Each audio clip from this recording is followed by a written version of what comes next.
நீதிமொழிகளில் ஒரு வார்த்தை இருக்கு, தூர தேசத்திலே இருந்து வருகிற அந்த வார்த்தையானது அது விடாய்த்த ஆத்துமா. பவுலும் அதை தான் சொன்னேன், நான் அதான் தியானிச்சு வச்சிருந்தேன். விடாய்த்த ஆத்துமாவுக்கு குளிர்ந்த பானமா இருக்குமா. ஒரு வெயில் போடுற நேரத்தில் கஷ்டமான இடத்துல ஒரு குளிர் தண்ணியை குடிச்சா அப்படி இருக்கும்.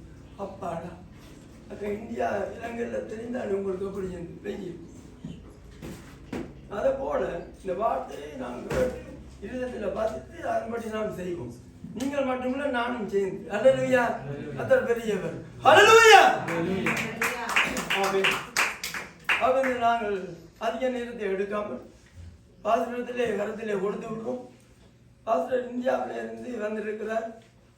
அதிகம் அவரிடத்துல நான் விசாரிக்க இல்லை, ஆனாலும் நான் அவரை நேராக பார்த்து கொண்டே இருக்கிறேன். நான் என்னத்தை விசாரிக்கிறது, அவர் என்னோட கூட இருக்கிறார், எங்களோட கூட. ஆகவே இஸ்ராயேல் என்ற பெயரை உடையவர். அது அப்படி பேர் நான் கேட்க இல்லை. இஸ்ராயேல் அவருக்கு வைத்த பெயர், பிள்ளைகளுக்கும் அந்த பெரிய அப்படி வைத்திருக்கிறார். இஸ்ராயேல் என்று சொன்னால் பெரிய பிறவு என்ற அர்த்தமா. இந்த பெயருக்கு ஒரு அர்த்தம் இருக்கிறது. எங்களுக்கு ஒரு பெயர் இருக்கிறது, இந்த காலைக்கு இருக்கிற ஒரு பெயர் இருக்கிறது, விசேஷத்தை ஆவிய உடையவர். அது போல ஒரு இந்த ஈசாக்கு இருக்கிறது. அது போல நல்ல பெயர்கள் ஆண்டவர் வைத்திருக்க, அந்த பெயருக்கு உகந்தபடி எங்களோட வாழ்க்கையை அவர் நடத்துவார். அவருக்கு நான் ஒப்பு கொடுத்தா எங்களோட பெயரை அவர் பெருமைப்படுத்தி உயர்த்துவார். கருத்துக்கு அடி ஆண்டவர் ஆண்டவர் இந்த பெயரை கேட்டபோது எனக்கு இந்த சந்தோஷமாக இருந்தது. அதாவது பெரிய பிறப்பு என்ற அர்த்தமா. வேறு பெயர்கள் இருக்கலாம், எனக்கு தெரியாது. ஆனால் அவர் சிறிய ஆண்டவர் புழுதியிலிருந்து தூக்கி எடுத்து ஆண்டவர் உயர்த்தி எல்லா தேசங்களும் பயன்படுத்தி வருகிறார். ஆகவே பாஸ்டர், நான் அழைக்கின்றேன். எனக்கு நேரம் கொடுக்கப்பட்டிருக்கிறத நான் சொல்லுவேன். அந்த கரங்களை மட்டும் காட்டுவேன். வாங்க பாஸ்டர்.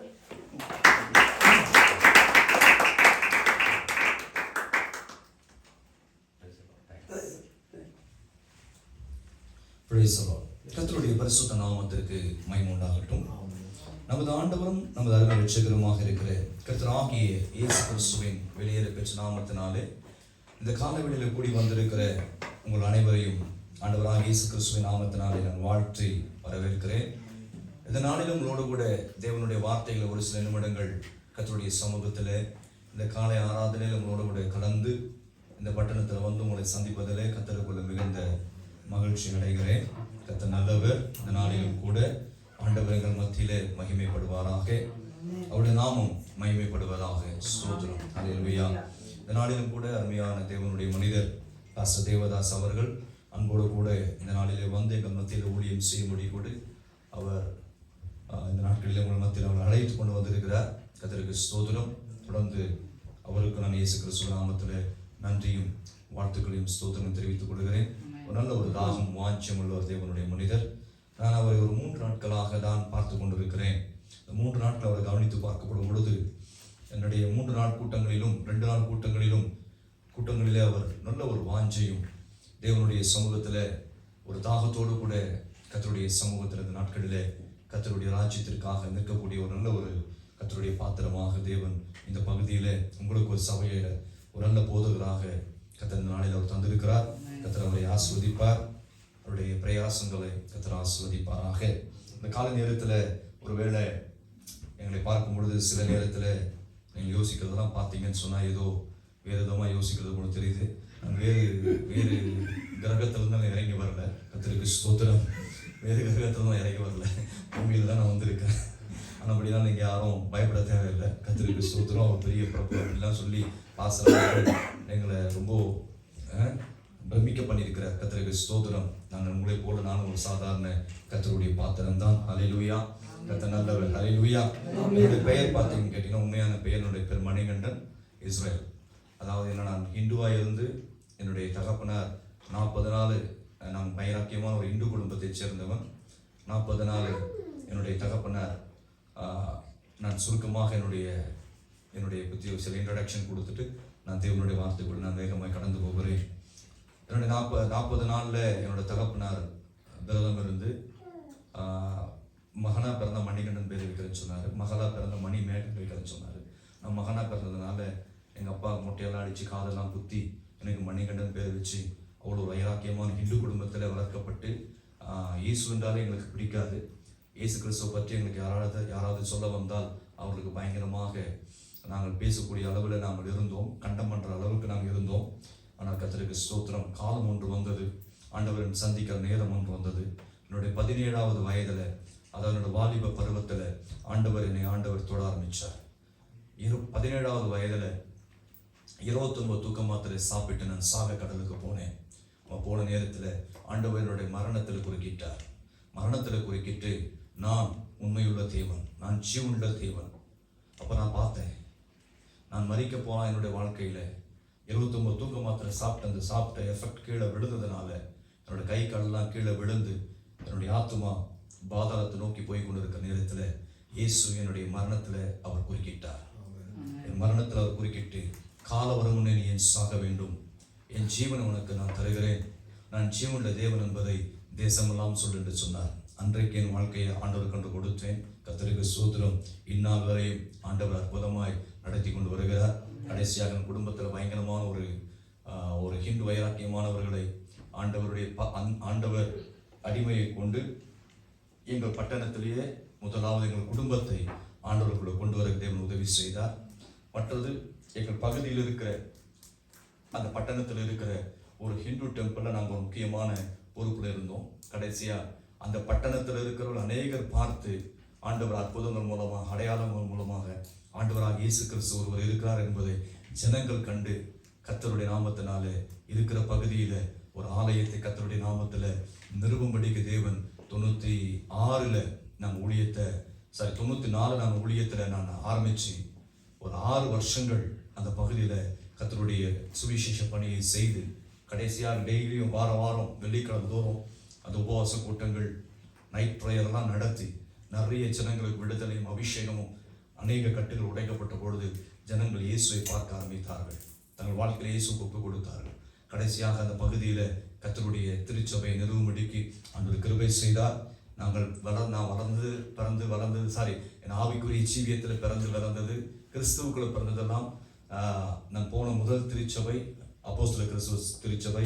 பாஸ்டர் சாம் சுந்தரம், நீங்கள் சில பேர் கேள்விப்பட்டிருப்பீங்க, சில பேர் கேள்விப்படாமல் இருந்திருப்பீங்க. அந்த சபையில் இருந்து தேவனுடைய கிருபையில் வளர்ந்து தேவனுடைய ஊழியத்தில் கர்த்தருடைய நாள் நடத்தப்பட்டு கர்த்தருக்கு ஸ்தோத்திரம்.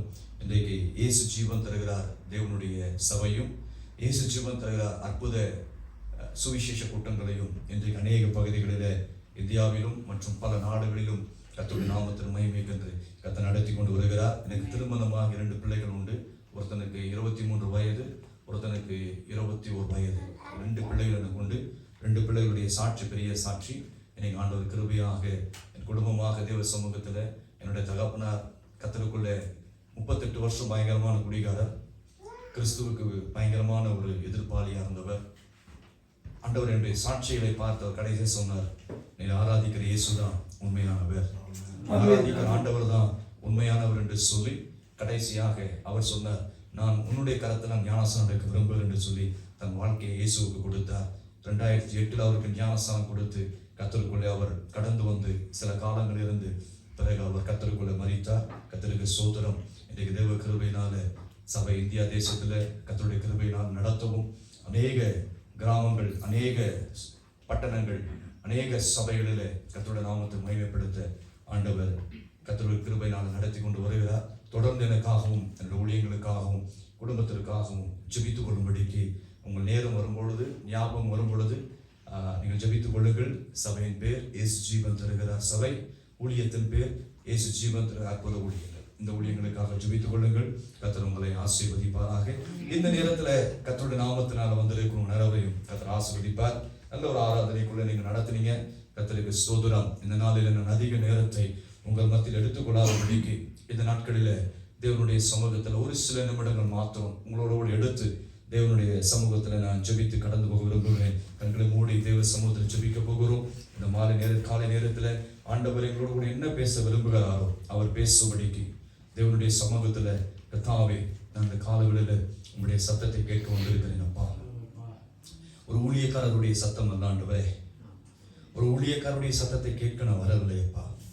இயேசுவே, உங்களுடைய சத்தத்தை கேட்கும்படிக்க நான் வந்திருக்கேன். நீர் எனக்கு ஒரு விசை கூட இன்றைக்கு நீர் என்ன என்னிடத்தில் எதிர்பார்க்கிறீர், என்னிடத்துல நீ என்ன எதிர்பார்க்கிறீர் ஆண்டவரே, அதை ஒப்பு கொடுக்கிறேன் இயேசுவே. என் வாழ்க்கையை நான் ஒப்பு கொடுக்கிறேன் இயேசுவே. தேவரே, இந்த நாட்களில் கிருபையாய் நீங்க நடத்துங்க, மகிமையாய் நீங்க நடத்துங்க. மத்தேயு 10:20 சொல்லுகிறது, பேசுகிறது நீங்கள் அல்ல, பிதாவின் ஆவியானவர் உங்களுக்குள் இருந்து பேசுகிறார் என்று சொல்லி. இந்த கால நேரத்தில் ஆண்டவர் நம்முடைய வாழ்க்கையில வெளிப்படவும், இந்த கால நேரத்தில் ஆண்டவர் எங்கள் மத்தியில் எழுந்தருளவும். கொஞ்ச நேரம் கூட வாய்களை திறந்து எல்லாரும் தேவனை நோக்கி பார்க்கலாமா? வாய்களை திறந்து கொஞ்ச நேரம் ஆண்டவரை ஸ்தோத்திரம் பண்ணுவோம். சத்தத்தை உயர், சத்தத்தை உயர்.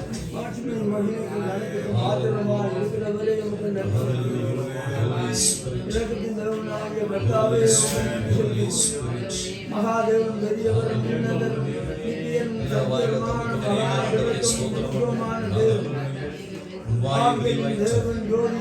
அதை நான் நன்மையினால் நிரப்புவேன் என்று சொன்னார்.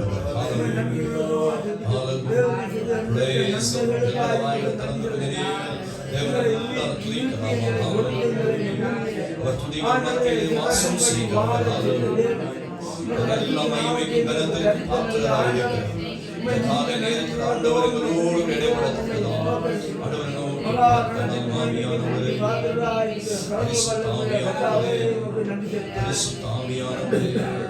வாய்களை திறந்து ஆவியானவரே, வாய்களை திறந்து ஆண்டவர் தேவனை மகிமைப்படுத்தி, வாய்களை திறந்து தேவனை மகிமைப்படுத்தி மத்தியில் எழுந்தருள்வார். இந்த வேலையில காவியானவர்கள் நிரப்புவார். எல்லா சமூகத்தில் எல்லாம் ஜெபம், ஆவியானவரே ஒரு விஷயம்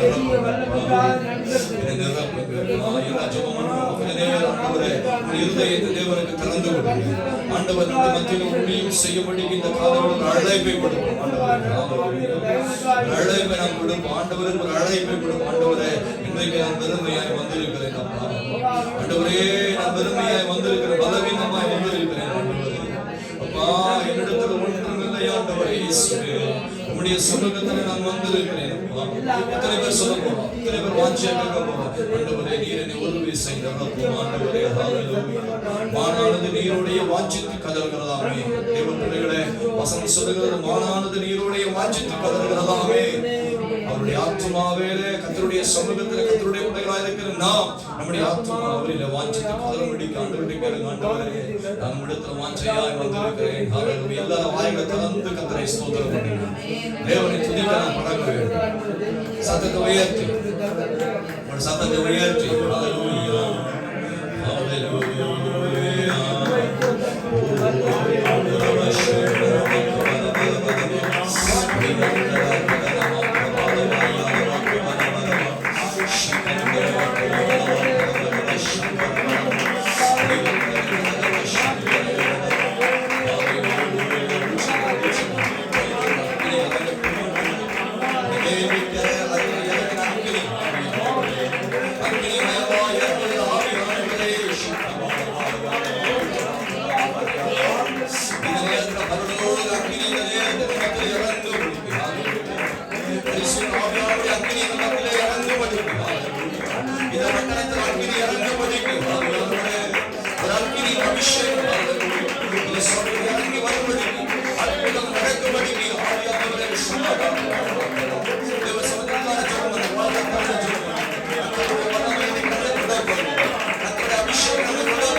உங்கள் வனாந்தரம் வயல்வெளியாய் மாற்றும்படிக்கு ஆவியானவர் கால நேரத்தில் எங்களுக்குள்ள எங்களுடைய திருச்சபைக்குள்ள எங்கள் மத்தியிலே ஊற்றப்படுகிறோம். ஹல்லேலூயா. நன்றி ஆண்டவரே, நன்றி ஆண்டவரே, நன்றி ஆண்டவரே.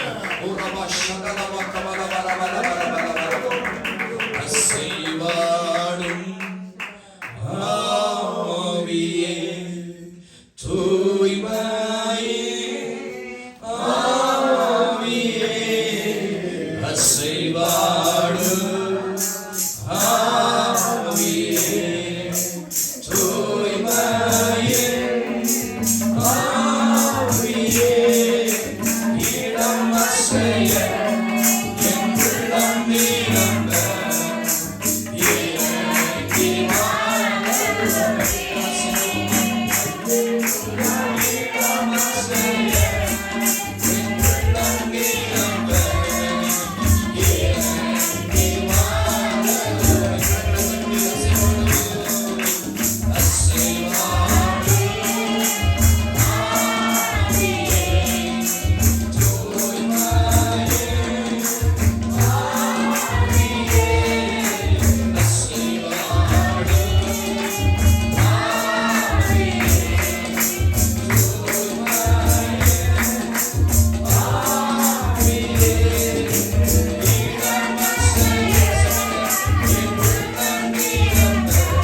எங்களால் எழுத முடியல கர்த்தாவே.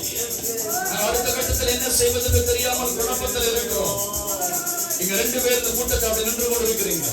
பரிசுத்த ஆவியானவர் இந்த காலை நேரத்தில் உன்னை பலப்படுத்தும்படிக்கு இந்த காலையில கடந்து வருகிறோம்.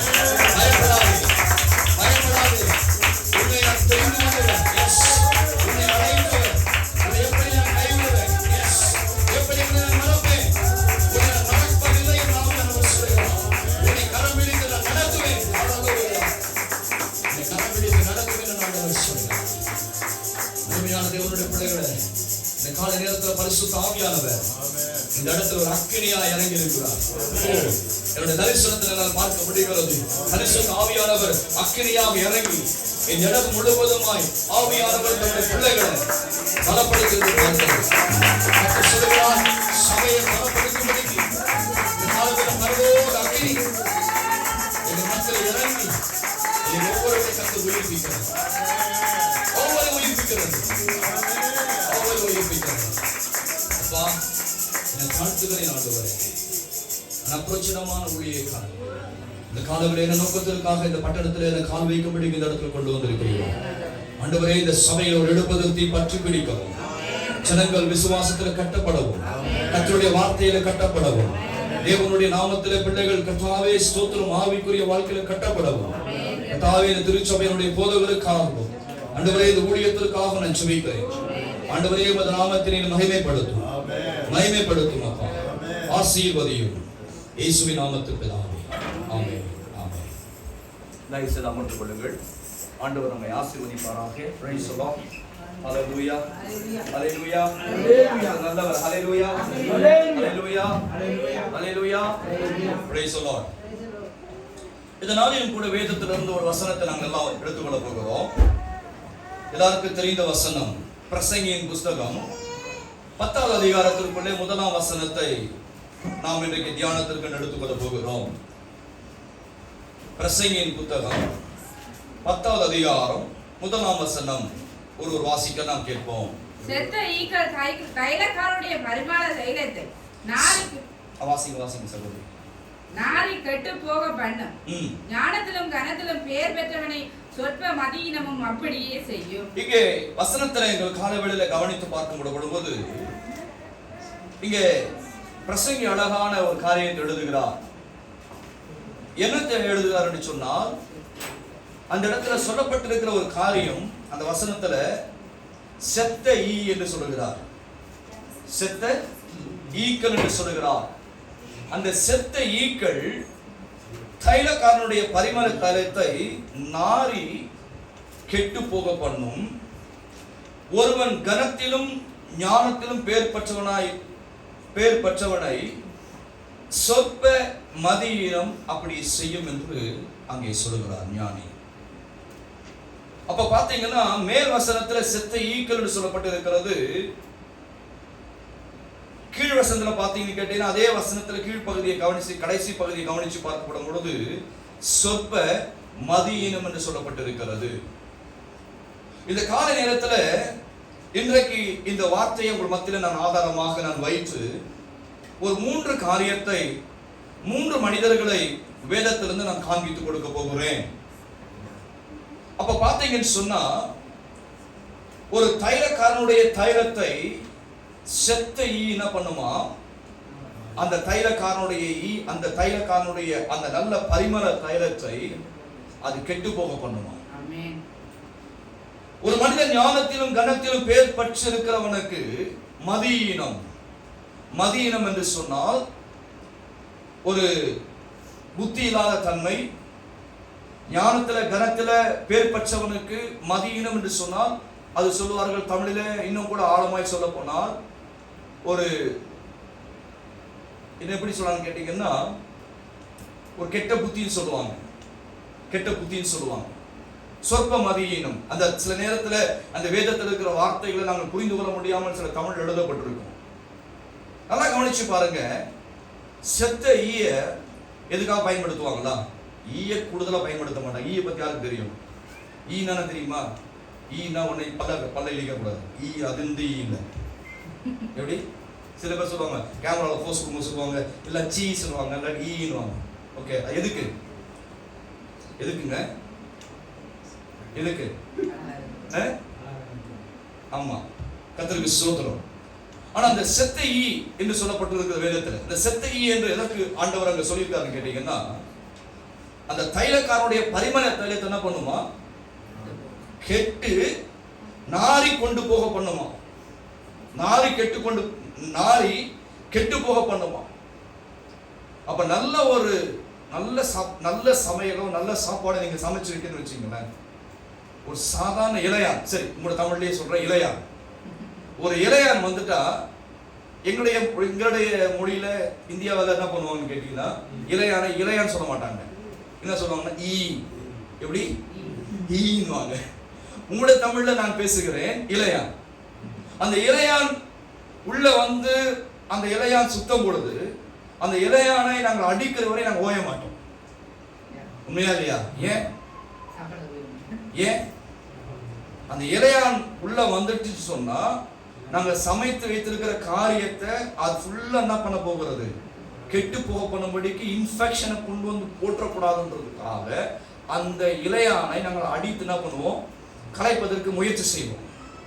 ஆனா பார்த்தீங்கன்னு சொன்னா இங்க சொல்லப்பட்டிருக்கிற இளையானை பார்த்தீங்கன்னு சொன்னா, செத்த ஈக்கள் என்று சொன்னால், ஒரு மனிதனுக்கு நல்ல வாசனை நிறைந்த தைலம் இருக்கிறது, நல்ல மகிமையான நல்ல ஆசீர்வாதமா இருக்கிறார், இல்ல நல்ல செழிப்பா இருக்கிறார், இல்ல நல்ல மகிமையா இருக்கிறார், நல்ல வாசனை கிட்ட போனா பயங்கர வாசனையா இருக்கிறான்னு வச்சுக்கோங்களேன். ஃபார் எக்ஸாம்பிள் சொல்லுவோங்களேன், ஃபார் எக்ஸாம்பிள் நீங்க நல்லா வந்து நல்ல ஷர்ட் நல்ல ட்ரெஸ் எல்லாம் போட்டுட்டு நல்லா சென்டல் அடிச்சு பார்த்தோன்னா சொல்லுவோம், ஐயோ அந்த மனுஷன் எப்படி இருக்காரு, கிட்ட போனா அப்படி இருக்காரு, பரிமள தைல வாசனை அடிக்கிறது, சென்ட் வாசனை அடிக்கிறது சொல்லுவாங்க தானே. அந்த மனுஷன் மேல 2 ஈ வந்து நீங்க என்ன பண்ணுவீங்க? அந்த பரிமள தைலம் பெருசா தெரியாது, கெட்டு போன ஈ தான் தெரியும் பெருசா. எப்படி? அந்த பரிமள தைலம் பெருசா தெரியாது, ஆனா அவன் வாழ்க்கையில இருக்கிற அந்த மனுஷன் மேல இருக்கிற அந்த ஈ மாத்திரம், கெட்டு போன அந்த ஈ மாத்திரம் தனியா தெரியும். அதே போல சில நேரத்துல நம்ம நிறைய நல்லது செய்வோம். நம்ம என்ன பண்ணுவோம்? நிறைய நல்லதை செய்வோம். இப்ப நிறைய நல்லதை செய்யும் பொழுது நல்லதையே பேச மாட்டாங்க. நீங்க ஏதாவது ஒரு சின்ன ஒரு காரியத்தை பிழை விடுவீங்க, எதை பெருசா பேசுவாங்க? சின்ன பிழையை தான் பெருசா பேசுவாங்க. அதைத்தான் நீங்க சங்கீதக்காரன் சொல்லுகிறார், ஒரு மனுஷன் ஞானத்திலும் கனத்திலும் பெயர் பெற்றவனா இருந்த பொழுதும் கூட அவனுடைய மதியினம் என்று சொன்னால் தேவனுக்கு பிரியமில்லாத காரியம் அல்லது புத்தீனமான காரியம், அது ஒழுங்கற்ற காரியம்.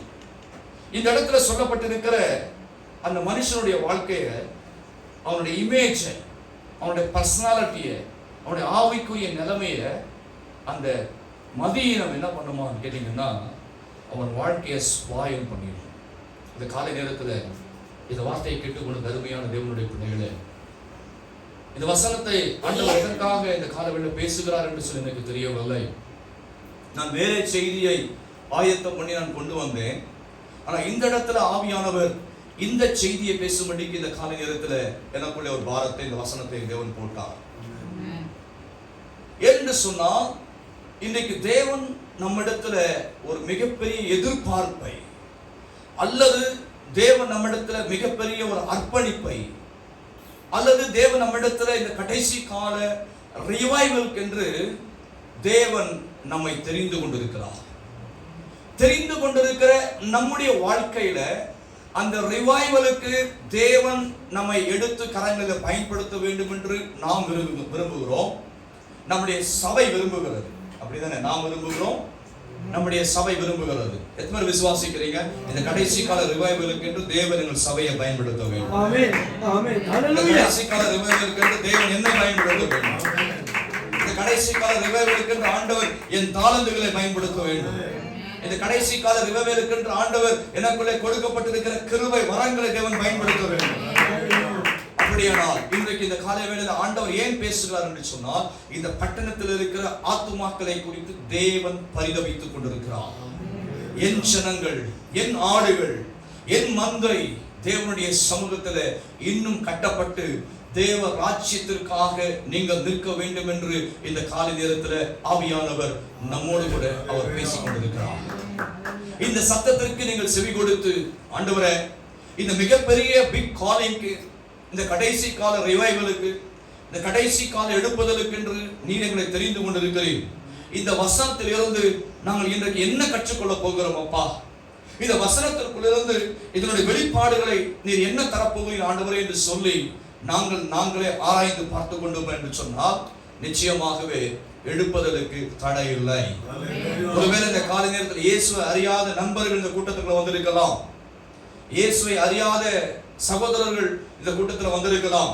உங்களுக்கு ஆண்டவர் ஒரு அழைப்பை தருகிறார். இயேசு கிறிஸ்து உங்களை நேசிக்கிறார்.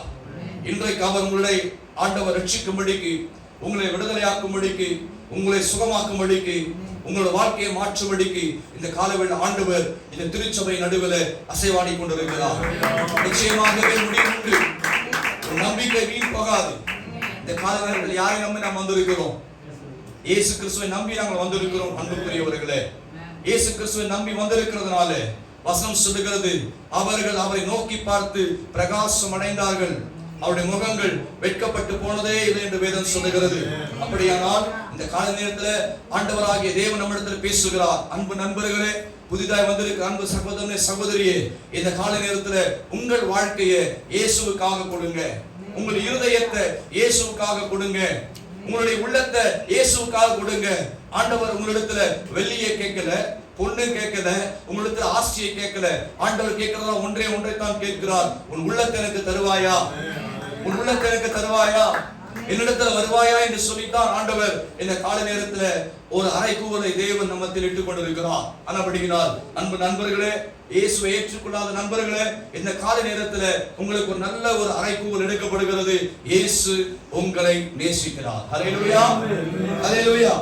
சரி, இந்த வசனத்துக்குள்ள இருக்கிறதான ஒரு 3 பெயர்களை நான் சுருக்கமாக உங்களுக்கு காண்பித்து கொடுக்க விரும்புகிறேன். கர்த்தருக்கு ஸ்தோத்திரம். எனக்கு கொடுக்கப்பட்டிருக்கிற நேரம் என்னதென்று தெரியவில்லை. ஆனாலும் போதகர் இடத்துல கர்த்தருக்கு ஸ்தோத்திரம். ஆண்டவர் என்னை நடத்துகிறது கூடிய சீக்கிரத்துல இந்த 3 நபர்களை நான் காண்பித்து கொடுத்து என்னுடைய செய்தியை முடிக்க விரும்புகிறேன். சரி, என்னோட கூட சேர்ந்து வாசிக்கலாம். முதல் குறிப்பு, செத்த ஈ குறித்து நான் பேசிக் கொண்டிருக்கிறேன். மதீனத்தை குறித்து பேசிக் கொண்டிருக்கிறேன். சில நேரத்துல நம்முடைய வாழ்க்கையில் இருக்கிற மதீனம் என்ன என்பதை குறித்து நாம் ஆராய்ந்து பார்க்க வேண்டும்.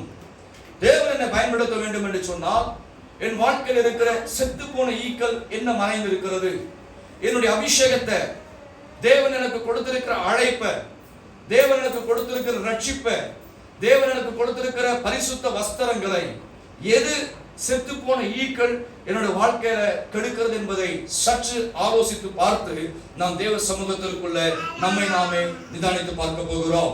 1 சாமுவேல் புஸ்தகம் 10வது அதிகாரத்திற்குள்ளே நீங்கள் வேதத்தை திருப்பின பொழுது அங்கே வாசிக்கலாம். ஒரு மனிதனை குறித்து பார்க்க போகிறோம். 1 சாமுவேல் 1வது அதிகாரம் 10ஆம் வசனத்துல, 10ஆம் அதிகாரத்துல 1ஆம் வசனம். அப்பொழுது சாமுவேல் தைல குப்பியை எடுத்து அவன் தலையின் மேல் வார்த்து அவனை முத்தம் செய்து கர்த்தர் தம்முடைய சுதந்திரத்தின் மேலே தலைவனாக அபிஷேகம் பண்ணினார் அல்லவா? அருமையான தேவனுடைய பிள்ளைகளே, அதே அதிகாரத்துல 6ஆம் வசனத்தையும் 7ஆம் வசனத்தையும் வாசிக்கலாம். அப்பொழுது கர்த்தருடைய ஆவி உன்மேல் இறங்குவார். நீ அவர்களோடு கூட தீர்க்க தரிசனம் சொல்லி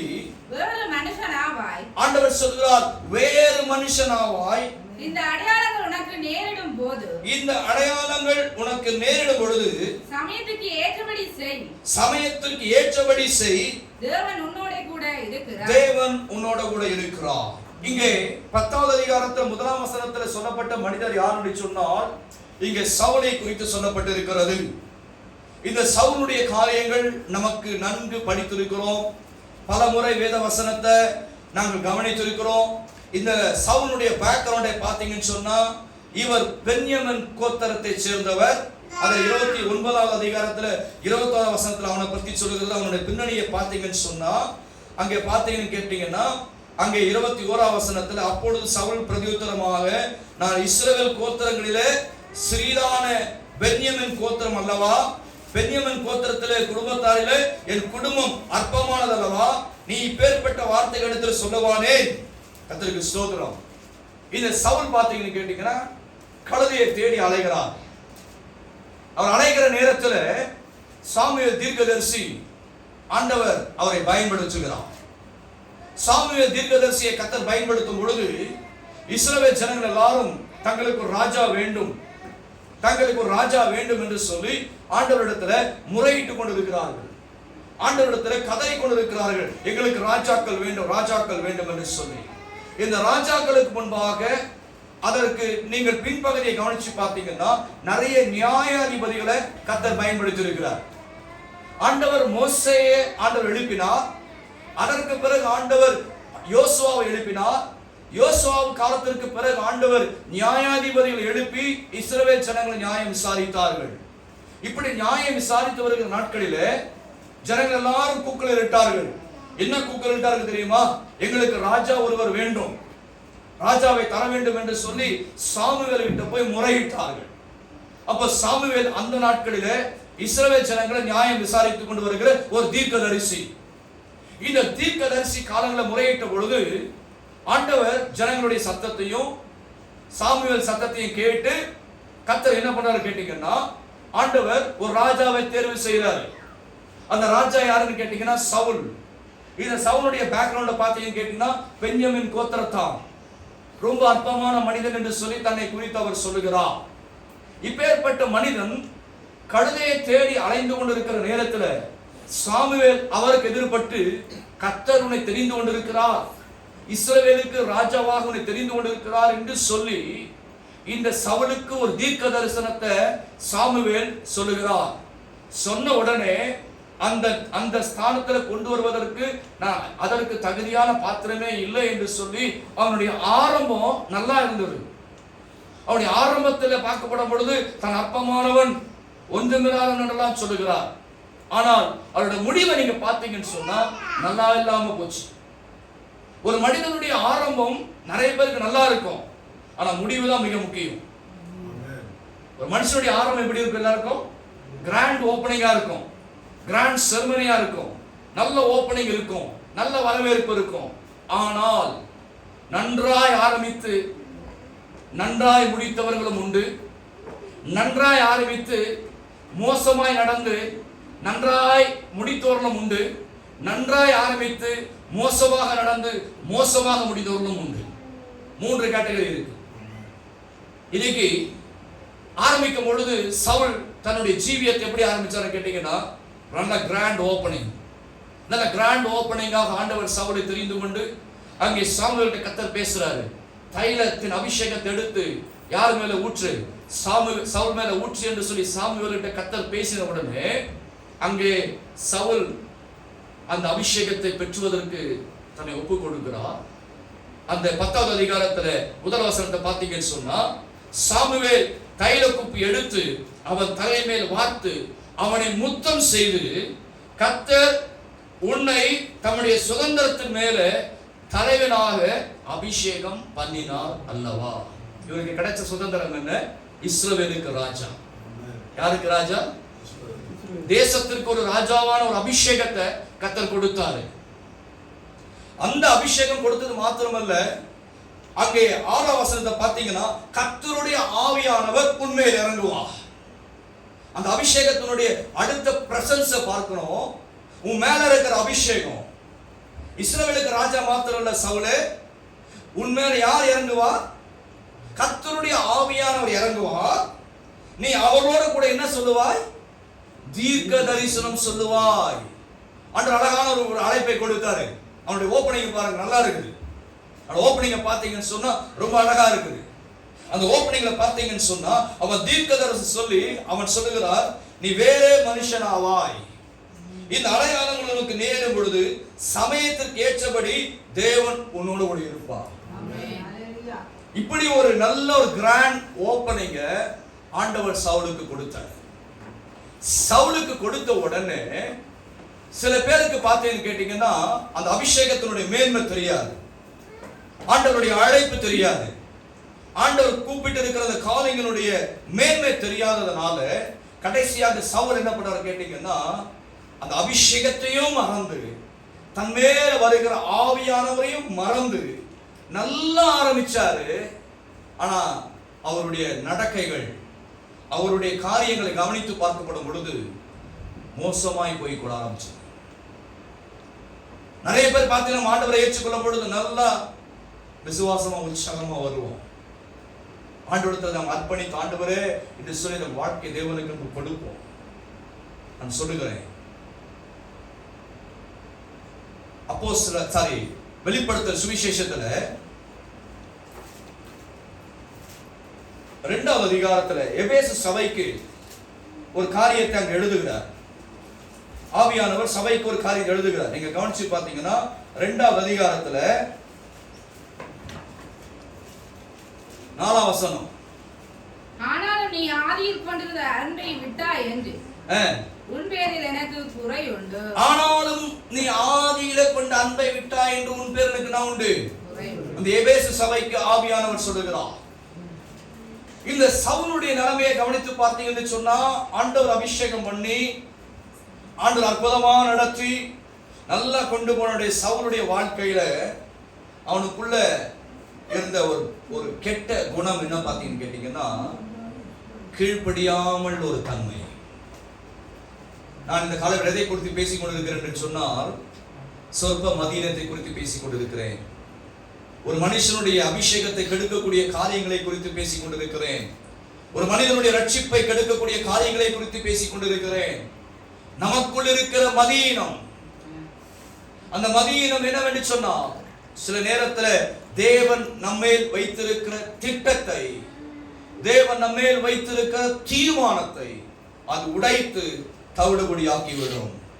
அன்புக்குரிய கர்த்தருடைய பிள்ளைகளே, இந்த நாட்களிலே கூட 1 சாமுவேலின் புத்தகம் 13வது அதிகாரத்துல 8ஆம் வசனத்தை நீங்கள் திருப்பிக் கொள்ளும் பொழுது 2வது ஒரு டெஸ்டிங் ஆண்டவர் வைக்கிறார் அவருக்கு.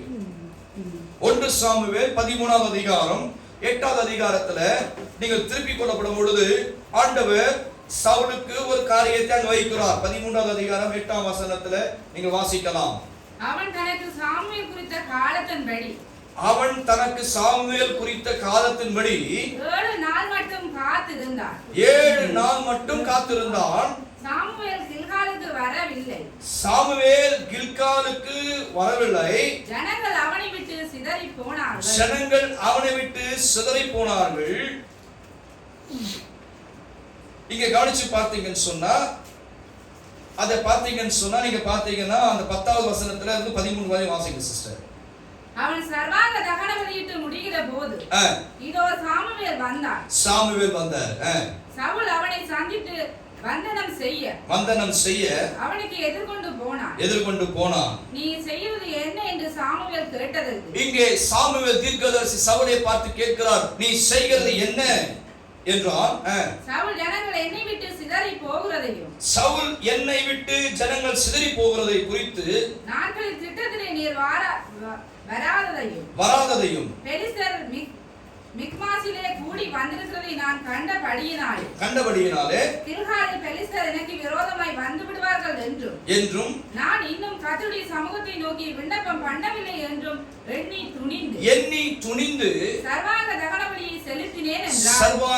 தகனபலியை செலுத்தினேன் என்றான். 13 கடைசி. சாமுவேல் சவுலை பார்த்து புத்தியீனமாய் செய்தி. என்ன சொல்ற வார்த்தை? புத்தியீனமாய் செய்தி. என்ன சொல்லி? நான் எதை பத்தி பேசிட்டு இருக்கிறேன்? மதீனத்தை குறித்து பேசுகிறேன் அல்லது புத்தியீனத்தை குறித்து பேசுறேன். இந்த சவுல் என்ன பண்றாரு? புத்தியீனமான செய்தி. யார் அபிஷேகம் பண்ணது சவுல? சாமுவேல் தீர்க்கதரிசி அபிஷேகம் பண்ணினார். அதே தீர்க்கதரிசி சவுலை பார்த்து கடிந்து விழுகிறார். என்ன கடிந்து விழுகிறாரு? புத்தியீனமான செய்தி. உம்முடைய தேவனாகிய கர்த்தர் உமக்கு விதித்த கட்டளையை, விதித்த கட்டளையை கைக்கொள்ளாமல் போனீர். மற்றபடி கர்த்தர் இஸ்ரவேலின் மேல் உம்முடைய ராஜ்யபாரத்தை என்றென்றைக்கும் நிஸ்தலப்படுத்துவார். சரி, முதலாவது இங்க சவுல் தன் வாழ்க்கையில விட்ட ஒரு பிழை என்னன்னு கேட்டீங்கன்னா,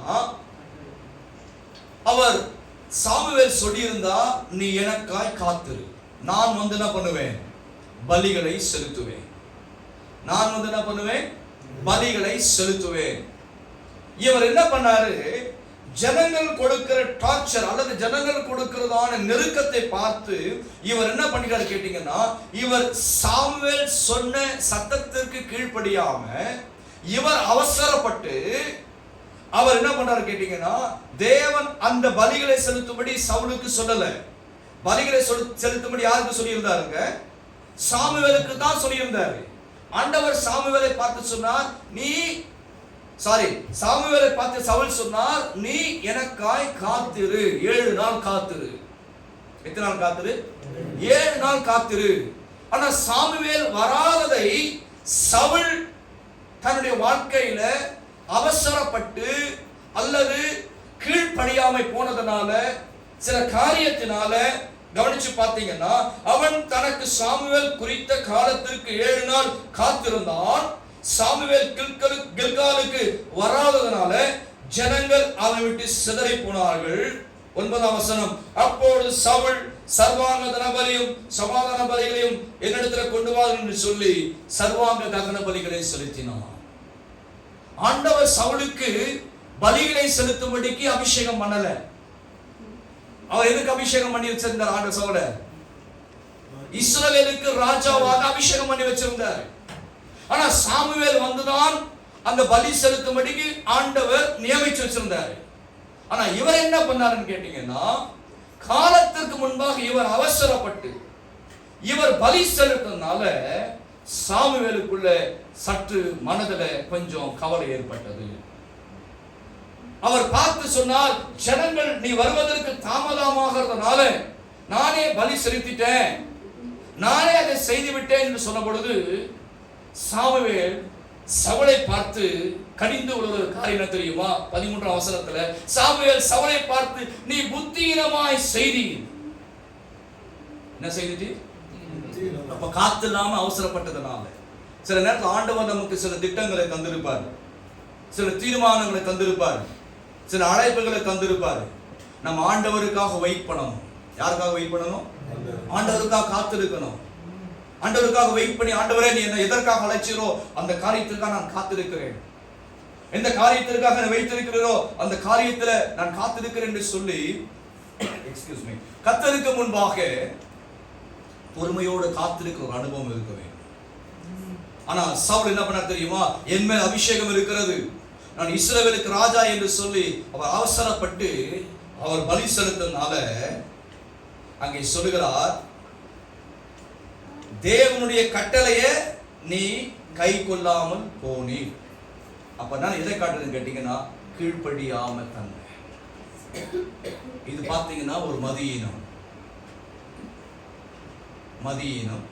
புத்தியீனம். இந்த காரியம் அந்த மகனுடைய சவுலுடைய வாழ்க்கையில, அந்த ராஜாவுடைய வாழ்க்கையில வந்ததுனால சவுல் தன் வாழ்க்கையில செய்த விட்ட முதல் தப்பே ஆண்டவருக்கு கீழ்ப்படியாம போனார். தேவன் நம்மிடத்தில் நிலத்தில் எதிர்பார்க்கிறாரு, பலியை பார்க்கினும் கீழ்ப்படிதலே உத்தமம் என்று அவர் சொல்லுகிறார். வசனத்தை அழகா சொல்றாங்க ஐயா, பலியை பார்க்கினும் கீழ்ப்படிதலே உத்தமம். இந்த கீழ்ப்படிதல் இன்றைக்கு பார்த்தீங்கன்னு சொன்னா நிறைய தேவனுடைய பிள்ளைகள் இடத்துல இன்றைக்கு இல்லாமல் போகிறார். சவுலுடைய ஆரம்பம் நல்லா இருந்தது, ஆரம்பம் எல்லாருக்கும் நல்ல கிராண்ட் ஓப்பனிங்கா இருக்குங்க. ஆனா அந்த அடுத்தடுத்த ஸ்டெப் நம்ம எடுத்து வைக்கிற ஒவ்வொரு ஸ்டெப்பும் மிக கவனமா இருக்கணும். ஆண்டவருடைய சத்தத்திற்கு நான் சரியா செவி கொடுக்கிறேனா? வேத வசனத்திற்கு நான் சரியா செவி கொடுக்கிறேனா? என்னுடைய ஊழியக்காரனுடைய சத்தத்திற்கு நான் சரியா செவி கொடுக்கிறேனா? மிக முக்கியமான விஷயம் 3 காரியம். தேவனுடைய சத்தத்திற்கு நான் சரியா செவி கொடுக்கிறேனா, அல்லது தேவனுக்கு கரங்களில் கொடுத்திருக்கிற வார்த்தைகளுக்கு கட்டளைகளுக்கு நான் செவி கொடுக்கிறேனா, மூன்றாவது தேவன் எனக்கு தந்திருக்கிற ஊழியக்காரனுக்கு நான் செவி கொடுக்கிறேனா என்பதை குறித்து தேவனுடைய பிள்ளைகள் மிக கவனமாய் அவதானமாய் இருக்க வேண்டும். இந்த கீழ்ப்படிதல் எல்லாம் யாருக்குள்ளதான் இருக்கிறதா அவருடைய தேவன் தன் கரங்கள் எடுத்து பயன்படுத்துவார். ஆண்டவர் எடுத்த உடனே ஒரு மனிதனை ஆண்டவர் ஷைன் பண்ண வச்சிட மாட்டாருங்க. அவனை எல்லாம் என்ன பண்ணுவாங்க, புடமிட்டு சுத்த பொண்ணாக விளங்க செய்து அவன் கொஞ்சம் உயர்த்தினாலும் விழுந்து போக மாட்டான் என்று சொல்லி ஆண்டவர் நினைக்கும் பொழுதுதான் ஆண்டவர் ஒரு மனுஷன் உயர்த்துவார். தவிர ஆண்டவர் ஒரு மனிதனை விழுத்தும்படி உயர்த்த மாட்டார். ஒன்றுமில்லை, ஒரு எக்ஸாம்பிள் சொல்றேன். உங்களுக்கு ஒரு பிள்ளை இருக்குன்னு வைத்துக் கொள்ளுங்களேன். அந்த பிள்ளையினுடைய வளர்ச்சியை நம்ம ரொம்ப ஆசைப்படுறோம், பிள்ளையினுடைய மேன்மையை ரொம்ப ஆசைப்படுறோம். அந்த பிள்ளையினுடைய வெளிச்சி நம்ம ஆசைப்படுவோமா? சொல்லுங்களேன். விழிச்சு ஆசைப்படுவோமா? ஆசைப்பட மாட்டோம். அப்போ நம்முடைய பிள்ளைக்கு செய்ய வேண்டிய காரியத்தை ஏற்ற காலங்கள் வரும்போது தான் செய்வோம். அது வரையும் பார்த்தீங்கன்னா அந்த பிள்ளைகளுக்கு நம்ம கொடுக்க வேண்டிய ஆலோசனைகள், புத்திமதிகள், அன்பு, பாசம், அரவணைப்பு எல்லாம் கொடுத்து என்ன பண்ணுவோம், பிள்ளையை நடத்துவோம். ஒரு குறிப்பிட்ட காலம் வரும்பொழுதுதான் என்ன பண்ணணும்னு கேட்டீங்கன்னா, இப்பொழுது என்னோட மகன் தெளிவாயிட்டாரு, இப்போ இந்த ஆசீர்வாதத்தை கொடுத்து அவர் என்ன பண்ண மாட்டாரு, கீழே விழுந்து போக மாட்டார் என்று சொல்லி தான் நம்ம என்ன பண்ணுவோம், ஒரு ஆசீர்வாதத்தை கொடுப்போம். ஒண்ணுமே இல்லைங்க, நம்மளோட பிள்ளைக்கு ஒரு 1000 யூரோவை அல்லது 1000 ரூபாவை செலவு பண்ணக்கூடிய அந்த பக்குவம் இல்லாம நம்ம 1000 ரூபாய் கொடுப்போமா? ஃபர்ஸ்ட் என்ன கொடுப்போம்? அந்த வயதுக்கு ஏற்ற போல என்ன அவரால் செய்ய முடியும், வயதுக்கு ஏற்ற போலதான் நம்ம என்ன பண்ணுவோம், அவருடைய பக்குவத்தை பார்த்து அவருடைய வளர்ச்சியை பார்த்து தான் நம்ம என்ன பண்ணுவோம், ஒரு காரியத்தை கொடுப்போம். இந்த சவுலுக்கு ஆண்டவர் நல்ல மேன்மையை கொடுத்தார். என்ன மேன்மை? ராஜ மேன்மை. ராஜா, இஸ்ரவேலுக்கு ராஜா. இஸ்ரவேலுக்கு ராஜா என்பது சாதாரண விஷயம் அல்ல, பெரிய மேன்மை. அந்த பெரிய மேன்மையை அந்த மகன் பெருசா அதை எண்ணாம அவர் ஆண்டவர் அவருக்கு வச்சிருக்கிற ஸ்தானத்தை விட்டு மாறி ஆசாரியன் தான் பலி செலுத்தணும். யார் பலி செலுத்தணும்? சாமுவேல் தான் பலி செலுத்தணும். அவர் சொல்றாரு, நீ காத்திருப்பா, 7 நாள் காத்து வெயிட் பண்ண, நான் வந்து என்ன பண்றேன், பலி செலுத்துறேன். ஆனா சாமுவேல் சொன்ன வார்த்தைக்கு சவுல் என்ன பண்ணல, கீழ்ப்படியாம போய் அவர் பலி செலுத்ததுனால அவருடைய இருதயம் துக்கப்பட்டது. நம்பர் 1. ஓகே, அடுத்தது நம்பர் 2 வாசிக்கலாம். 1 சாமுவேல் 15வது அதிகாரம் 22வது வசனத்தை வாசிக்கலாம். 1 சாமுவேல் 15வது அதிகாரம். அதற்கு சாமுவேல் கர்த்தருடைய சத்தத்துக்கு கீழ்ப்படிகிறதை பார்க்கிலும், கர்த்தருடைய சத்தத்திற்கு கீழ்ப்படிவதை பார்க்கிலும் சர்வாங்க தகனங்களும் பலிகளும், சர்வாங்க தகனங்களும் பலிகளும் கர்த்தருக்கு பிரியமாய் இருக்குமோ, கர்த்தருக்கு பிரியமாய் இருக்குமோ, பலியை பார்க்கிலும் கீழ்ப்படிதலும், பலியை பார்க்கிலும் கீழ்ப்படிதலும், ஆட்டு கடாக்களின் நினத்தை பார்க்கிலும் செவி கொடுத்தலும் உத்தமம். செவி கொடுத்தலே உத்தமம். வாசிங்க சிஸ்டர். இரண்டகம் பண்ணுதல் பில்லி சூனியம் பாவத்திற்கு, முரட்டாட்டம் பண்ணுதல் அவபக்திக்கும் விக்கிர ஆராதனைக்கும் சரியா இருக்கிறது. நீர் கர்த்தருடைய வார்த்தையை புறக்கணித்தபடியினால், நீ கர்த்தருடைய வார்த்தையை புறக்கணித்தபடியினாலே அவர் உம்மை ராஜாவா இருக்கிறபடி புறக்கணித்து தள்ளினார் என்றார். ஆமா, எவ்வளவு ஒரு துக்கமான விஷயம் பாருங்க. உன்னை ஆண்டவர் ராஜாவா இருந்தா பண்ணிட்டாரு, தள்ளிட்டார். இங்க பாத்தீங்கன்னு சொன்னா 2வது ஒரு டெஸ்டிங் சவுலுக்கு வருது. என்ன டெஸ்டிங் வருதுன்னு கேட்டீங்கன்னா, ஆண்டவர் மறுபடியும் சாமுவேல் தீர்க்கதரிசி எழுப்பி சவுலை பார்த்து சொல்லுகிறார், மறுபடியும் சொல்லுகிறார். 2வது ஒரு டெஸ்டிங் வைக்கிறார் ஆண்டவர். யாருக்கு? யாருக்கு? சவுலுக்கு வைக்கிறார். என்ன வைக்கிறார் கேட்டீங்கன்னா, நீ போய் அமலேக்கியரில் இருக்கிற எல்லாரையும் கொலை செய்து விடு, அழித்து விடு என்று சொல்லி ஆண்டவர் சாமுவேலுக்கு ஒரு சாமுவேல் மூலமாய் கர்த்தர் சவுலுக்கு ஒரு வெளிப்பாட்டை தருகிறார். நீ போய் என்ன பண்ணு, ஏன்னா இவர்கள் வரும்பொழுது என் ஜனத்திற்கு இவர்கள் அநேக காரியங்களை செய்தார்கள், அதற்கு நான் பழி செய்ய வேண்டும் என்று சொல்லி ஆண்டவர் சவுலிடத்தில் சொல்லுகிறார். சாமுவேலிடத்தில் சொல்லுகிறார், நீ சவுலுகிட்ட சொல்லு, அமலேக்கியரை என்ன பண்ணு, எல்லாரையும் வெட்டி போட சொல்லு என்று சொல்லி ஆண்டவர் சாமுவேல்கிட்ட சொல்றாரு. சாமுவேல் சொன்ன வார்த்தை சவுலுக்கிட்ட போயிடுச்சு, ப்ராஃபஸி போயிடுச்சு, தீர்க்கதரிசனம் போயிடுச்சு. ஆனா இவர் என்ன பண்ணிட்டாரு கேட்டீங்கன்னா, 8வது வசனத்துல பாருங்க. 8வது வசனத்தை வாசிக்கிறேன். 15:8. 1 சாமுவேல் 15:8.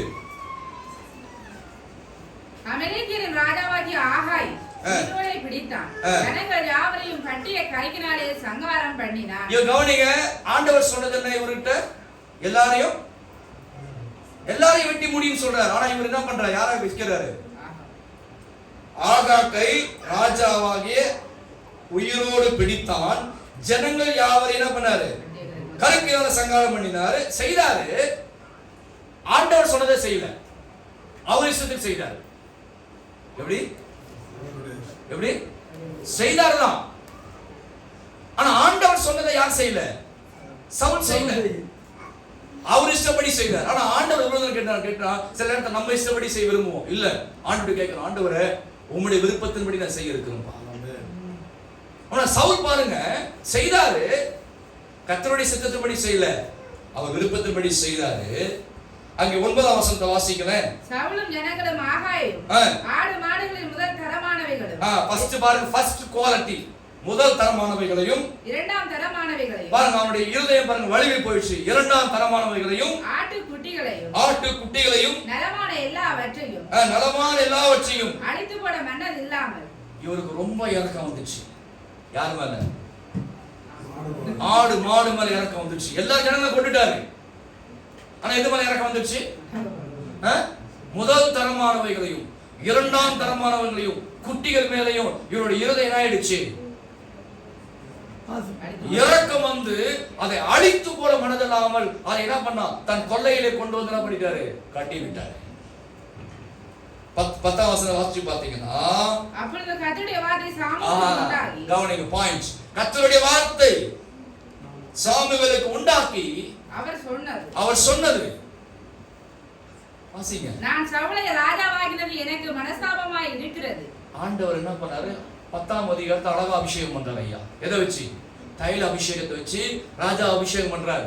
15ஆம் அதிகாரத்தை தான் பண்ணார். ஆண்டவர் சொல்றாரு, நான் இவனோட ராஜா வாக்குறதுக்கு என்ன பண்றேன்? இவனுடைய நல்லாவே இல்லை. இவனுடைய ஆரம்பம் நல்லா இருந்ததுங்க. இவனுடைய முடிவு கன்க்ளூஷன் நான் சொல்லல. கன்க்ளூஷன் பாத்தீங்கன்னா ஒரு நாண்டு குண்டு சித்தாந்தம் இருக்குது. அதை பத்தி நான் பேசல.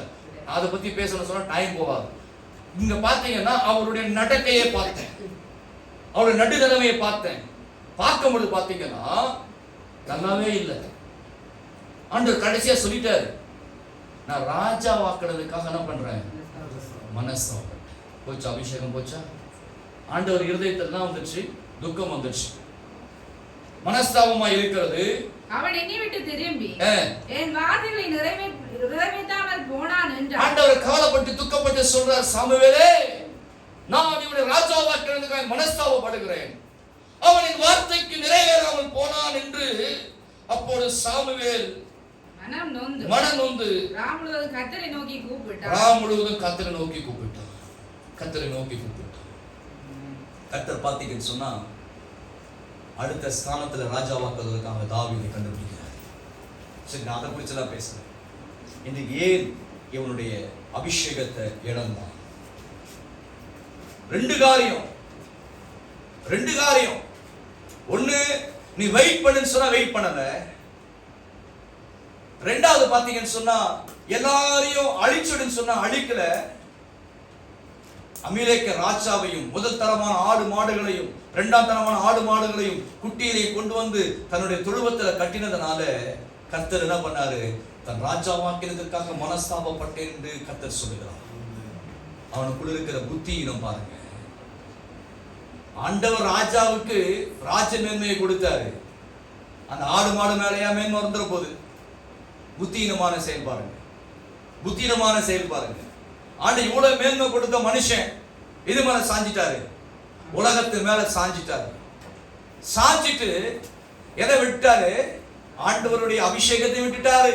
தான் தீர்க்கதரிசி என்பதையும் மறந்துட்டாரு, தான் ராஜா என்பதையும் மறந்துட்டாரு, சாமுவேல் சொன்ன கட்டளையா மறந்துட்டாரு, கர்த்தர் சொன்ன கட்டளையா மறந்துட்டு தன்னுடைய சுயத்தின்படி செய்ததனால கர்த்தர் அவரை புறம்பே தள்ளிட்டார். முதல் காரியம், ஒரு மனிதனுடைய வாழ்க்கையில அபிஷேகத்தையும் ரட்சிப்பை இழப்பதற்கு முதல் காரியம் கேட்டீங்கன்னா அந்த கீழ்ப்படியாமை வருவதனால ஒரு மனிதன் ரட்சிப்பை இழந்து விடுகிறான். வசனம் சொல்லுகிறது, முடிவு பரியந்த நிலைநிற்பவனே ரட்சிக்கப்படுவான். அருமையான கர்த்தருடைய பிள்ளைகளை, இந்த காலை நேரத்தில் வந்திருக்கிற நாம் நம்முடைய வாழ்க்கையை சற்று ஆராய்ந்து பார்ப்போம். தேவனுடைய காரியத்துல எந்த பகுதியில நாங்கள் கீழ்ப்படியாமல் இருக்கிறோம்? எந்த பகுதியில தேவனிடத்துல நாங்கள் கீழ்ப்படியாமல் எங்கள் இருதயத்தை கடினமாக்கி கொண்டிருக்கிறோம்? கர்த்தர் இன்றைக்கு நம்ம கூட பேசிக் கொண்டிருக்கிறார். இன்றைக்கு இந்த சவுலை போல ஆரம்பம் நல்லா இருந்து நல்லா வந்து மோசமா போய் மோசமா முடியாம நல்லா ஆரம்பிச்சு நல்லா முடிக்கும்படிக்குதான் ஆண்டவர் நம்மளை அழைத்திருக்கிறார். ஏன் ஆண்டவர் எழுதி வச்சிருக்காரு தெரியுமா? பைபிள்ல ஏன் வேதத்துல எழுதி வச்சிருக்கிறாரு? இதெல்லாம் நமக்கு ஒரு திருஷ்டாந்தம்.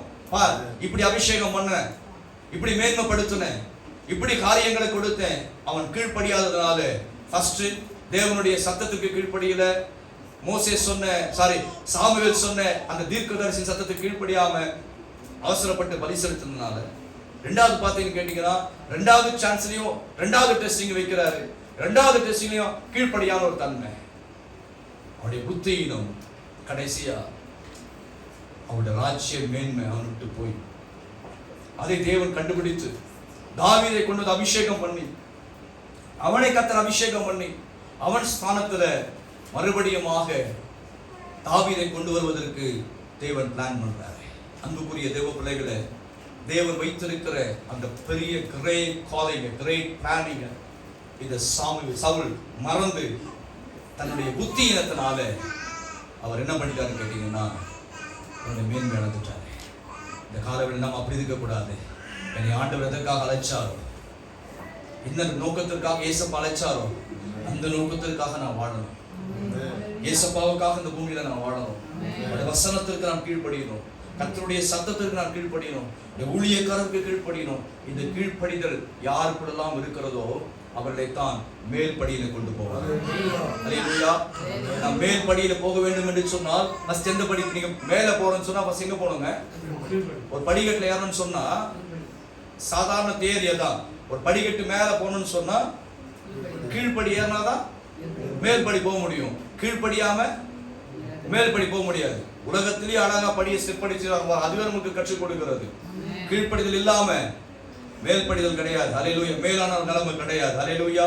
இங்க பூமியில நம்ம எந்த அளவுக்கு கீழ்ப்படிஞ்சு கர்த்தருக்கு பரிசுத்தமா தேவனுடைய வசனத்திற்கு ஊழியக்காரருக்கு தேவனுடைய வார்த்தைக்கு கீழ்ப்படிஞ்சு இருக்கிறோமோ, கர்த்தருடைய சமூகத்துல கர்த்தருடைய ஆவியான வரும்பொழுது சபை எடுத்துக்கொள்ளப்படும் பொழுது கர்த்தர் மேன்மையான நிலை நிலைப்பார். அல்லேலூயா. செத்தை பரிமள தலைத்தன பண்ணுமா, நாரி போக பண்ணுமா? அப்படியானால் இன்றைக்கு இந்த நாட்களில் எனக்குள்ள இருக்கிற செத்தை என்ன கீழ்ப்படியாமே தேவனுடைய கரத்துல நம்ம ஒப்புக் கொடுக்க போகிறோம். அடுத்தது இரண்டாவது காரியம், வேகமா வாசிக்கலாம். நியாயாதிபதிகள் புஸ்தகம் இரண்டாவது ஒரு மனிதனை காண்பித்து கொடுக்க விரும்புகிறேன். நியாயாதிபதிகள் புஸ்தகத்திற்குள்ளே வேத வசனத்தை திருப்பும் பொழுது அங்கே 16வது அதிகாரத்திற்குள்ளே நீங்கள் திருப்புவீர்கள் என்று சொன்னால் உங்கள் வேத வசனத்துல அங்கே ஒரு மனிதனை நான் காண்பித்து கொடுக்க போகிறேன். அவனுடைய பெயர் சிம்சோன். இவருக்குள்ள இருக்கிற மதியினத்தை குறித்து நான் சற்று காண்பித்துக் கொடுக்க விரும்புகிறேன். இந்த 16வது அதிகாரத்துல பாத்தீங்கன்னு கேட்டீங்கன்னா, இந்த இஸ்ரவேல் ஜனங்களை நியாயம் விசாரிக்கும்படிக்கு கர்த்தர் இந்த சிம்சோனை தேவன் அபிஷேகம் பண்ணியிருந்தார் தாயின் கருவிலே. ஆனால் இந்த சிம்சோன் தேவனுடைய வழி மாறி, அதே 14வது அதிகாரத்தை பாத்தீங்கன்னு கேட்டீங்கன்னா, 14வது அதிகாரத்துல பார்க்கும் பொழுது இந்த சிம்சோன் 13வது அதிகாரத்தை பார்க்கப்படும் பொழுது, நியாயாதிபதி புஸ்தகம் 13வது அதிகாரத்தை பார்க்கும் பொழுது 2ஆம் வசனத்தை வாசிக்கலாம், 3ஆம் வசனத்தை வாசிக்கலாம். அப்பொழுது தான் வம்சத்தானாகிய சோரா ஊரான ஒரு மனுஷன் இருந்தான். அவன் பேர் மனோவா. அவன் மனைவி பிள்ளை பெறாத மரடியா இருந்தாள். ஓகே. கர்த்தருடைய தூதனானவர் அந்த ஸ்திரீக்கு தரிசனமாகி அவளை நோக்கி, இதோ பிள்ளை பெறாத மரடியான நீ கர்ப்பம் தரித்து ஒரு குமாரனை பெறுவாய். ஆண்டவர் பாருங்க, வசனம் சொல்லுகிறபடி பாருங்க, அங்க சொல்லப்படுகிறது மலடியை தேவன் என்ன பண்ணுவாராம்? பிள்ளை தாட்சி ஆக்குவாராம். என்ன ஆக்குவாராங்க? பிள்ளை தாட்சி ஆக்குவாராம். ஆண்டவரால முடியாத காரியம் என்ன இருக்குங்களா? நிறைய பேர் பார்த்தீங்கன்னா இந்தியாவில் நான் பார்த்துருக்கிறேன், நிறைய பேர் பிள்ளை பெறுவதற்காக ஹாஸ்பிட்டல் வந்து ட்ரீட்மெண்ட்லாம் பார்ப்பேன். ஆனால் வசனம் சொல்லுகிறது, கர்த்தர் விசுவாசித்து அவர் நம்பி அவரிடத்துல வந்தா கர்த்தர் என்ன பண்ணுவாராம்? மலடியை. ஆமா, நான் சொல்றதுங்க, பைபிள் சொல்லுது. வாசிங்க, கீழே வாசிங்க. ஆதலால் 3ஆம் வசனம் வாசிங்க, வேகமா வாசிங்க சிஸ்டர், ப்ளீஸ். ஆதலால் நீ திராட்சை ரசமும் மதுபானமும் குடியாதபடிக்கு, தீட்டானது ஒன்றும் புசியாதபடிக்கு எச்சரிக்கையாய் இரு. நீ கர்ப்பம் தரித்து ஒரு குமாரனை பெறுவாய். அவன் தலைமையில் சவரங்கத்தி படல் ஆகாது. ஆமா. அந்த பிள்ளை பிறந்த முதல் தேவனுக்கென்று நசரேயனாய் இருப்பான். அவன் இஸ்ரவேலை பெலிஸ்தரின் கைக்கு நீங்களாக்கி ரட்சிக்க தொடங்குவான் என்றார். இங்க இவனுடைய பாத்தீங்கன்னா, இவனுடைய அழைப்பு இங்கே பாத்தீங்கன்னா சிம்சோனை குறித்து சொல்லப்பட்டு இவனுக்கு காலிங்கன்னு கேட்டீங்கன்னா, ஆண்டவர் இவருக்கு கொடுத்திருக்கிற அபிஷேகம் கேட்டீங்கன்னா, தேவனுக்காக வேலை செய்யும்படியான நசரேயன் என்கிற அபிஷேகத்தை கொடுத்தார். அதாவது சவரன் கத்தி படுவதில்லை, அவன் தலையில் என்ன படுவதில்லை, சவரன் கத்தி படுவதில்லை என்று சொல்லி ஆண்டவர் இஸ்ரவேல் ஜனங்களை நியாயம் விசாரிக்கும்படிக்கு தாயின் கருவிலே இந்த சிம்சோனை கர்த்தர் தெரிந்து கொண்டு அபிஷேகம் பண்ணி இஸ்ரவேலுக்காக ஜனங்களுக்காக நியாயம் விசாரிக்கும்படிக்கு இந்த சிம்சோனை கர்த்தர் தெரிந்து கொண்டார். ஆனால் இந்த சிம்சோன் 14வது அதிகாரத்துல பார்த்தீங்கன்னு கேட்டீங்கன்னா 1ஆம் வசனத்துல அவர் என்ன பண்றாரு கேட்டீங்கன்னா சிம்சோனுடைய வழி மாற ஆரம்பிக்கிறது. வாசிக்கலாம் 14ஆம் அதிகாரத்துல 1ஆம் வசனம். இன்று சிம்சோன் காசாவுக்கு போய் அங்கே ஒரு வேசியை கண்டு அவளிடத்தில் போனான். அப்பொழுது சிம்சோன் இல்ல 14ஆம் அதிகாரம் 1ஆம் வசனம் சிஸ்டர் 14:1. சிம்சோன் திம்னாவுக்கு போய் திம்னாத்திலே பெலிஸ்தரின் குமார்த்திகள் ஒரு பெண்ணை கண்டு திரும்ப வந்து தன் தாயின் தகப்பனையும் நோக்கி திம்னாத்திலே பெலிஸ்தரின் குமார்த்திகள் ஒரு பெண்ணை கண்டு அவளை எனக்கு கொல்ல வேண்டும் என்றான். பாருங்க, இவனுடைய தரிசனம் மாறினது. இவன் மேல இருக்கிற அபிஷேகத்தை மறந்தாரு. யார் மறந்தது? இவர் மேல இருக்கிற அபிஷேகத்தை சிம்சோன் மறந்தாரு. கர்த்தர் எதற்காக வச்சிருக்கிறார் தெரியுமா? பெலிஸ்தர்களை தவிடுபொடி ஆக்கும்படிக்கு தான் என்ன வச்சிருக்கிறார். எதிரிகளை மடங்கடிக்கும்படியான பெரிய கிருபையை இந்த சிம்சோனுக்கு தேவன் கிஃப்டா கொடுத்திருந்தார். கொடுக்கப்பட்ட இந்த சிம்சோன் அவனுடைய இருதயம் வழுவி போய், அவனுடைய இருதயம் மாறி போய், கடைசியா அவன் யாரை கண்டுபிடிக்கிறான்? ஒரு பெலிஸ்த பெண்மணியை கண்டுபிடிக்கிறான். ஒரு பெலிஸ்திய பெண்ணை கண்டுபிடித்து அந்த பெண்ணை எனக்கு திருமணம் செய்ய வேண்டும் என்று சொல்லி தாய் தகவலிடத்தை வந்து கேட்கிறான். அவனுடைய தரிசனங்கள் மாற ஆரம்பிச்சிச்சு. இவன் நல்லா தான் ஆரம்பிச்சான். இவனுடைய ஆரம்பம் எப்படி இருந்தது? நல்லா தான் இருந்தது. ஆனா இவனுடைய மதியினம் பாருங்க, புத்தியினம் பாருங்க. அவனுடைய இருதயம் பார்த்து எங்க சாந்திச்சு? எங்க சாந்திச்சு? ஒரு பெண் மேல சாந்திச்சு. அந்த அபிஷேகத்தின் மேன்மையை விட்டுட்டு ஒரு பெண் மேல சாய்ந்ததுனால தேவன் வைத்திருந்த மிகப்பெரிய காலிங்கை அவர் பெருசா பொருட்படுத்தாமல் அவன் தேவனுடைய சித்தத்தை விட்டு விலக ஆரம்பிக்கிறார். அந்நிய பெண்ணை இவர் மணக்கும்படிக்கு தன் தாய் தகப்பனிடத்துல வந்து சொல்லுகிறார். ஆண்டவர் வச்சிருந்தார் யாரை முறியடிக்கும்படிக்கு? பெலிஸ்தரை முறியடிக்கும்படிதான் சிம்சோனை கர்த்தர் வச்சார். ஆனா சிம்சோன் யாரை கல்யாணம் பண்ண ஆசைப்படுறாரு? அந்த பெண்ணை கல்யாணம் பண்ணவே ஆசைப்படுறாரு. அப்போ இவருடைய அபிஷேகத்தினுடைய தன்மையை, அதுதான் செத்தை, அவர் மேல இருக்கிற அபிஷேகத்தினுடைய தன்மை என்ன பண்ணல? புரிந்து கொள்ளவில்லை. அவர் மேல இருக்கிற அபிஷேகத்தினுடைய மேன்மையை புரிந்து கொள்ளவில்லை. செத்தை பாருங்க, அவனோட மதியினம் பாருங்க, அவனோட மதியினம் புத்தியினம் பாருங்க. எது மேல சாஞ்சிச்சு? பெண்ணின் மேல சாய்ந்து விட்டது. அது கூட பாத்தீங்கன்னா தன்னுடைய யூத குலத்தின் மேல் பெண் மேல அல்ல, அந்நிய பெண்களை என்ன பண்ண ஆரம்பிச்சிட்டாரு? மணக்கும்படிக்கு தன் இருதயத்திலே எண்ணம் கொண்டுட்டாரு. சரி, இவருக்குள்ள இருக்கிற மதியத்தை பாத்தீங்கன்னு கேட்டீங்கன்னா அந்நிய பெண்களை மனம் முடிக்கும்படிக்கு இவருடைய இருதயத்துல ஒரு புத்தியினம் வந்துச்சு. நான் தயவுசெய்து சொல்லுவேன், எப்பொழுதும் கர்த்தருடைய பிள்ளைகளுக்கு, ஆண்டவருடைய பிள்ளைகளுக்கு சொல்லுது ஒரு ஆலோசனை கேட்டீங்கன்னா, மேக்சிமம் 100% ஆண்டவருடைய பிள்ளைகள் காலம் வர வரையும் காத்திருக்கணும். எப்படி? காலம் வர வரையும் காத்திருக்கணும். கர்த்தர் ஏற்ற காலம் வரும் பொழுது ஏற்ற துணையை தருவார். விசுவாசிக்கிறீங்களா? அல்லேலூயா. நிறைய பேர் பாத்தீங்கன்னு கேட்டீங்கன்னா கர்த்தர் பார்த்துக் கொள்வார் பாஸ்டர் சொல்லிட்டு எனக்கு தெரிஞ்ச சில விசுவாசிகள் இருக்கிறாங்க, ரட்சிக்கப்பட்ட விசுவாசி இருக்கிறாங்க, அந்நிய பெண்ணை போய் கல்யாணம் பண்ணவங்க இருக்கிறாங்க. எப்படி? ரட்சிக்கப்பட்ட விசுவாசி என்ன இருக்கிறாங்க, என்ன பண்ணுவாங்க தெரியுமா? ஆண்டவர் அவர் என்ன பண்ணுவாரு? ரட்சிப்புகளை கொண்டு வருவார். ஐயா, வசனம் தெரிஞ்சு நம்ம செய்யறது தப்பு இல்லையா? சொல்லுங்க, வசனம் தெரிஞ்சு தப்பு இல்லையா? ஆண்டவர் சொல்றாரு, நீ தேவனுடைய பிள்ளையானா யாரை திருமணம் பண்ணு? தேவனுடைய பிள்ளையை திருமணம் பண்ணு. அந்த பிள்ளையை ரட்சிப்பதற்கு கர்த்தர் ஏதோ ஒரு காரியத்தை, ஒரு வழி வச்சிருப்பாரு. நீ ரொம்ப ஞானி ஆயி, எப்படி ரொம்ப ஞானி ஆயி கடைசியா பார்த்தீங்கன்னா கோடியாய் நிற்பாரு. ஞானி ஆயி கர்த்தர் பார்த்துக் கொள்வாரு. ஐயா, ஆண்டவருடைய விருப்பம், நீங்க சில புத்தகத்தை நீங்க எஸ்தரை கவனிச்சு பாருங்க. இஸ்ரவேல் ஜனங்கள் அந்நியர்களை மணமுடிப்பதில் கர்த்தருக்கு பிரியமில்லாமல் இருந்தது. திருமணம் பண்ற காரியத்தில் மிக கவனமா இருக்கும், மிக கவனமா இருக்கும். ஆண்டவருடைய அபிஷேகம் மற்ற பிள்ளைங்க கூடுமான மட்டும் அந்த பிள்ளைகள் ரட்சிக்கப்பட்ட பிள்ளைகளை திருமணம் பண்றது ரொம்ப நல்லது.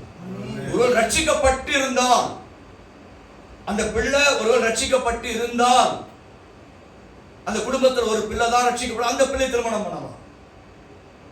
அந்த ரட்சிப்புக்கு ஏதாவது விசுவாசம் இருந்தால் அவளை இயேசுவை ஏற்றுக்கொண்ட பிறகு என்ன பண்ணலாம்? திருமணம் பண்ணலாம். ஆனா சில பேர் பார்த்தீங்கன்னு கேட்டீங்கன்னா, திருமணத்திற்காக மதம் மாறும் நிறைய பேர் இருக்கிறாங்க. திருமணத்திற்காகவே மதம் மாறும் நிறைய பேர் இருக்கிறாங்க. கிறிஸ்தவத்தை விட்டு வேற மதத்துக்கு போனவங்களா இருக்கிறாங்க. இந்துவை விட்டு வேற மதத்துக்கு போனவங்களா இருக்கிறாங்க. ஆனா ஆண்டவருடைய காரியம் பாருங்க, சிம்சோனை தாயின் கர்ப்பத்தில் அபிஷேகம் பண்ணியிருந்தார். யாருக்கு ரட்சகனாக? இஸ்ரவேலுக்கு ரட்சகனாக அபிஷேகம் பண்ணியிருந்தாரு. ஆனா இந்த அபிஷேகத்தின் மேன்மை தெரியாததுனால, புத்தியினத்தினால எது மேல ஆசை வந்துச்சு? எந்த ஜனத்தை மடங்கடிக்க வேண்டும் என்று தேவன் அபிஷேகம் பண்ணினாரோ அந்த பெண்ணையே அந்த குலத்தினுடைய பெண்ணையே திருமணம் பண்ணும்படிக்கு அவனுடைய இருதயம் ஆயிடுச்சு, வலிவி போயிடுச்சு. கவனமா இருக்கணும், கவனமா இருக்கணும். ஃபர்ஸ்ட் அவனுடைய இருதயம் வலிவி போச்சு. அவனுடைய மதியத்தை பாருங்க. அடுத்தது பாத்தீங்கன்னா 16வது அதிகாரத்துக்குள்ள வாங்க. 16வது அதிகாரத்துல 1ஆம் வசனத்தை வாசிக்கலாம். பின்பு சிம்சோன் காசாவுக்கு போய் அங்கே ஒரு வேசியை கண்டு அவனிடத்திலே போனான். இவனுடைய அடுத்த கட்டத்தினுடைய மூவ கவனிச்சு பாருங்க. இவனுடைய அபிஷேகத்தை மறந்தான். தேவன் தன் மேல் வைத்திருக்கிற அபிஷேகத்தின் மேன்மையை மறந்தான். அடுத்த கட்டத்தில் எடுத்து வைக்கிற ஸ்டெப் பாருங்க. விபச்சாரத்திற்குள்ளே போறாரு, வேசி தனத்திற்குள்ளே போறாரு. கவனிச்சு பாருங்க. அந்நிய பெண்ணை முடிக்கிறது மாத்திரம் இல்ல, அடுத்தது பார்த்தீங்கன்னு சொன்னா விபச்சாரத்திற்குள்ளே போகிற அளவுக்கு இவன் இருதயம் துணிந்து விட்டது. ஐயா, பாவம் செய்வதற்கு இவன் இருதயம் துணிந்து விட்டது. 2ஆம் வசனம் 3ஆம் வசனத்தை வாசிங்க சகோதரி. அப்பொழுது சிம்சோன் இங்கே வந்திருக்கிறான் என்று காசா ஊராருக்கு சொல்லப்பட்டது. அவர்கள் காலையிலே வெளிச்சமாகிற போது அவனை கொன்று போடுவோம் என்று சொல்லி அவனை வளைந்து கொண்டு ராம் முழுவதும் அவனுக்காக பட்டண வாசலிலே பதிவிருந்து ராம் முழுவதும் பேசாதிருந்தார்கள். சிம்சோன் நடு ராத்திரி மட்டும் படுத்திருந்து நடு ராத்திரியிலே எழுந்து பட்டணத்தால் வாசல் கதவுகளை அதன் 2 நிலைகளையும் பிடித்து தாழ்பார்களுடைய கூட போர்த்து தன் தோளின் மேல் வைத்து எபிரோனுக்கும் எதிராக இருக்கிற மலையின் உச்சிக்கு சுமந்து கொண்டு போனான். அதற்கு பின்பு அவன் சோரேக் ஆற்றங்கரையிலே இருக்கிற தெலீலாள் என்னும் பேருள்ள ஒரு இஸ்திரியோட சிநேகமாய் இருந்தான். கவனிங்க, இரண்டாவது இவருக்கு சிநேகம் வந்துச்சு. யார் மேல வந்துச்சு சிநேகம்? தெலீலாள் மேல ஒரு சிநேகம். தெலீலாள் மேல ஒரு அந்நிய சிநேகம் வந்ததுனால கடைசியா பெலிஸ்தர்கள் இந்த சிம்சோனை மடங்கடிக்கும்படிக்கு பல முயற்சிகளை பார்க்கறாங்க. சிம்சோன் பல முயற்சிகளுக்கு தப்பித்துக் கொண்டே கர்த்தர் காப்பாத்திட்டே வராருங்க. ஆண்டவர் பல முறை இவருக்கு எக்ஸ்கியூஸ் கொடுக்கிறாரு, பல முறை காப்பாத்துறாரு. எப்படியாவது இந்த சிம்சோன் இவனுடைய மேன்மைக்கு வந்துருவானா, இவனுடைய அபிஷேகத்துக்கு வந்துருவானா என்று சொல்லி ஆண்டவர் சிம்சோனுக்கு பல சான்ஸ் கொடுக்கிறாரு. ஆனா சான்ஸ் எல்லாம் சிம்சோன் மிஸ் பண்ணிடுறாரு. மிஸ் பண்ணிட்டு அவருடைய மதியினம் பாருங்க, பெண்ணின் மேல ஒரு ஆசை, அவருக்குள்ள இருக்கிற புத்தியினம் பாருங்க, விபச்சாரியின் மேல ஒரு ஆசை, அவன் புத்தியினம் பாருங்க.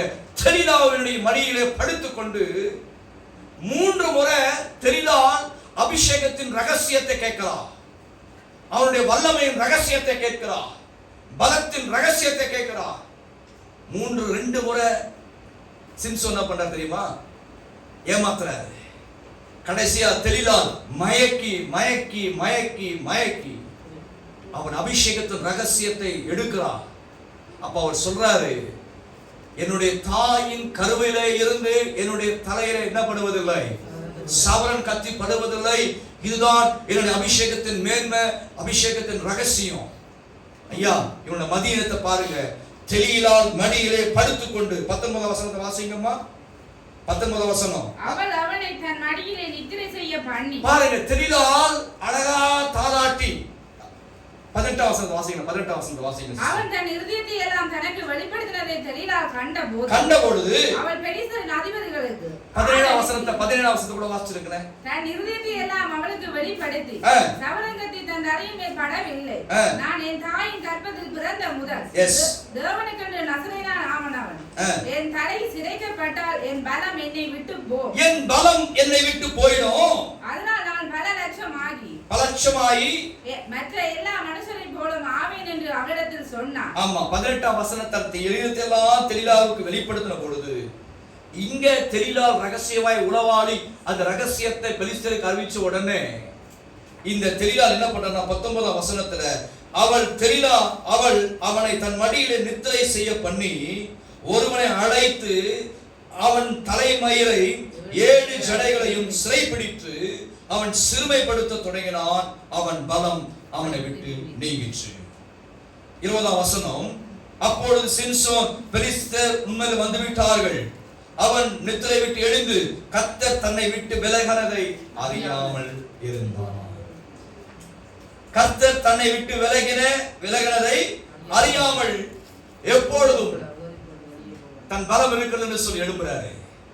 ஆனா ஒரு சோகமான சம்பவம், ஆவியானவர் அவனை விட்டு விலகிட்டார். ஆவியானவர் விலகிட்டார். அருமையான தேவனுடைய பிள்ளைகளே, இவனுடைய மதியீனத்தை பாருங்க. அவன் மேல உலக சிநேகம். அடுத்தது பாத்தீங்கன்னா விபச்சாரத்தை தேடி போறோம். மூன்றாவது பாத்தீங்கன்னு கேட்டீங்கன்னா விபச்சார விருதில அவன் தன்னுடைய மடியிலே படுத்துக்கொண்டு அபிஷேகத்தின் ரகசியத்தை சொல்றான்.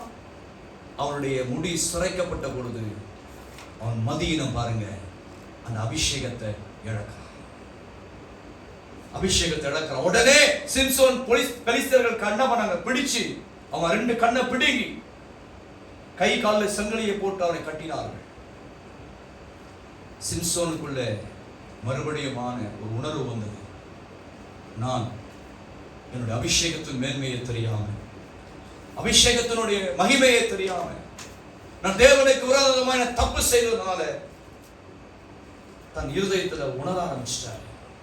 உணர ஆரம்பிச்ச பிறகு அந்த அதிகாரத்துல பார்த்தீங்கன்னு கேட்டீங்கன்னா,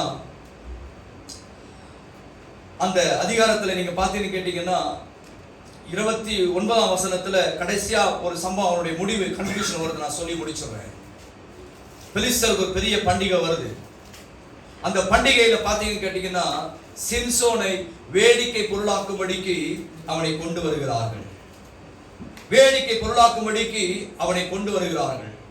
அப்படி கொண்டு வரும் பொழுதுதான் 28ஆம் வசனத்துல, அப்பொழுது சிம்சோன் கர்த்தரை நோக்கி, கர்த்தராகி ஆண்டவரே, நான் என் 2 கண்களுக்காக ஒரு தீர்வை பெலிஸ்தர் கையிலே பழிவாங்கும்படிக்கு இந்த ஒரு விசை என்னை நினைத்தருளும் தேவனே, என்னை பலப்படுத்தும் என்று சொல்லி சிம்சோன் அந்த வீட்டை தாங்கி பிடித்து 2 நடுத்தூண்களை, ஒன்றை தன் வலது கையிலும் மற்றொன்றை தன் இடது கையிலும் பிடித்து தன் ஜீவன் பெலிஸ்தரோடு கூட என்ன கடவுது.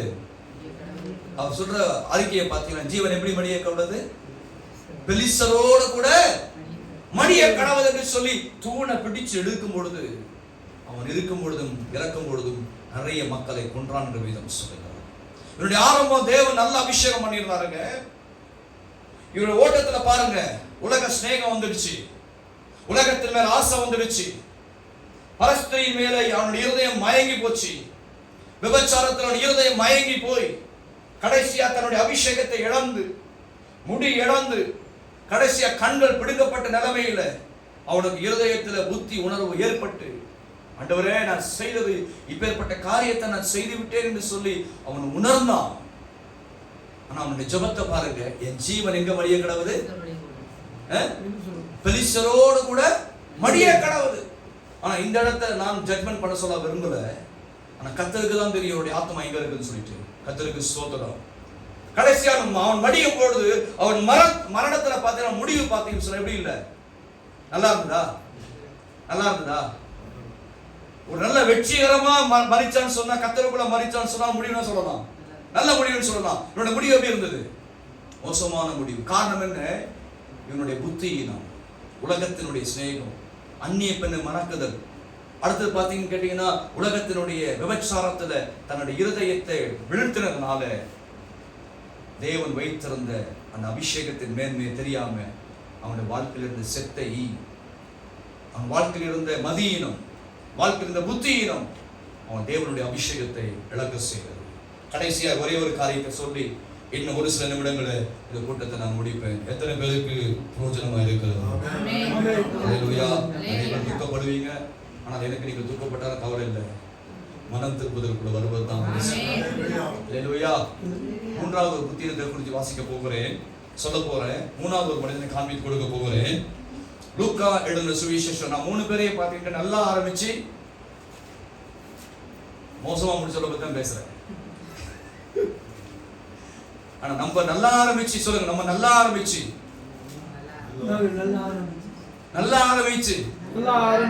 நல்லா ஓடி ஓட்டத்தை முடித்தேன், விசுவாசத்தை காத்து கொண்டேன், எனக்கு வைக்கப்பட்டிருக்கிற ஜீவனிடத்தை பெற்றுக்கொண்டேன். அல்லேலூயா.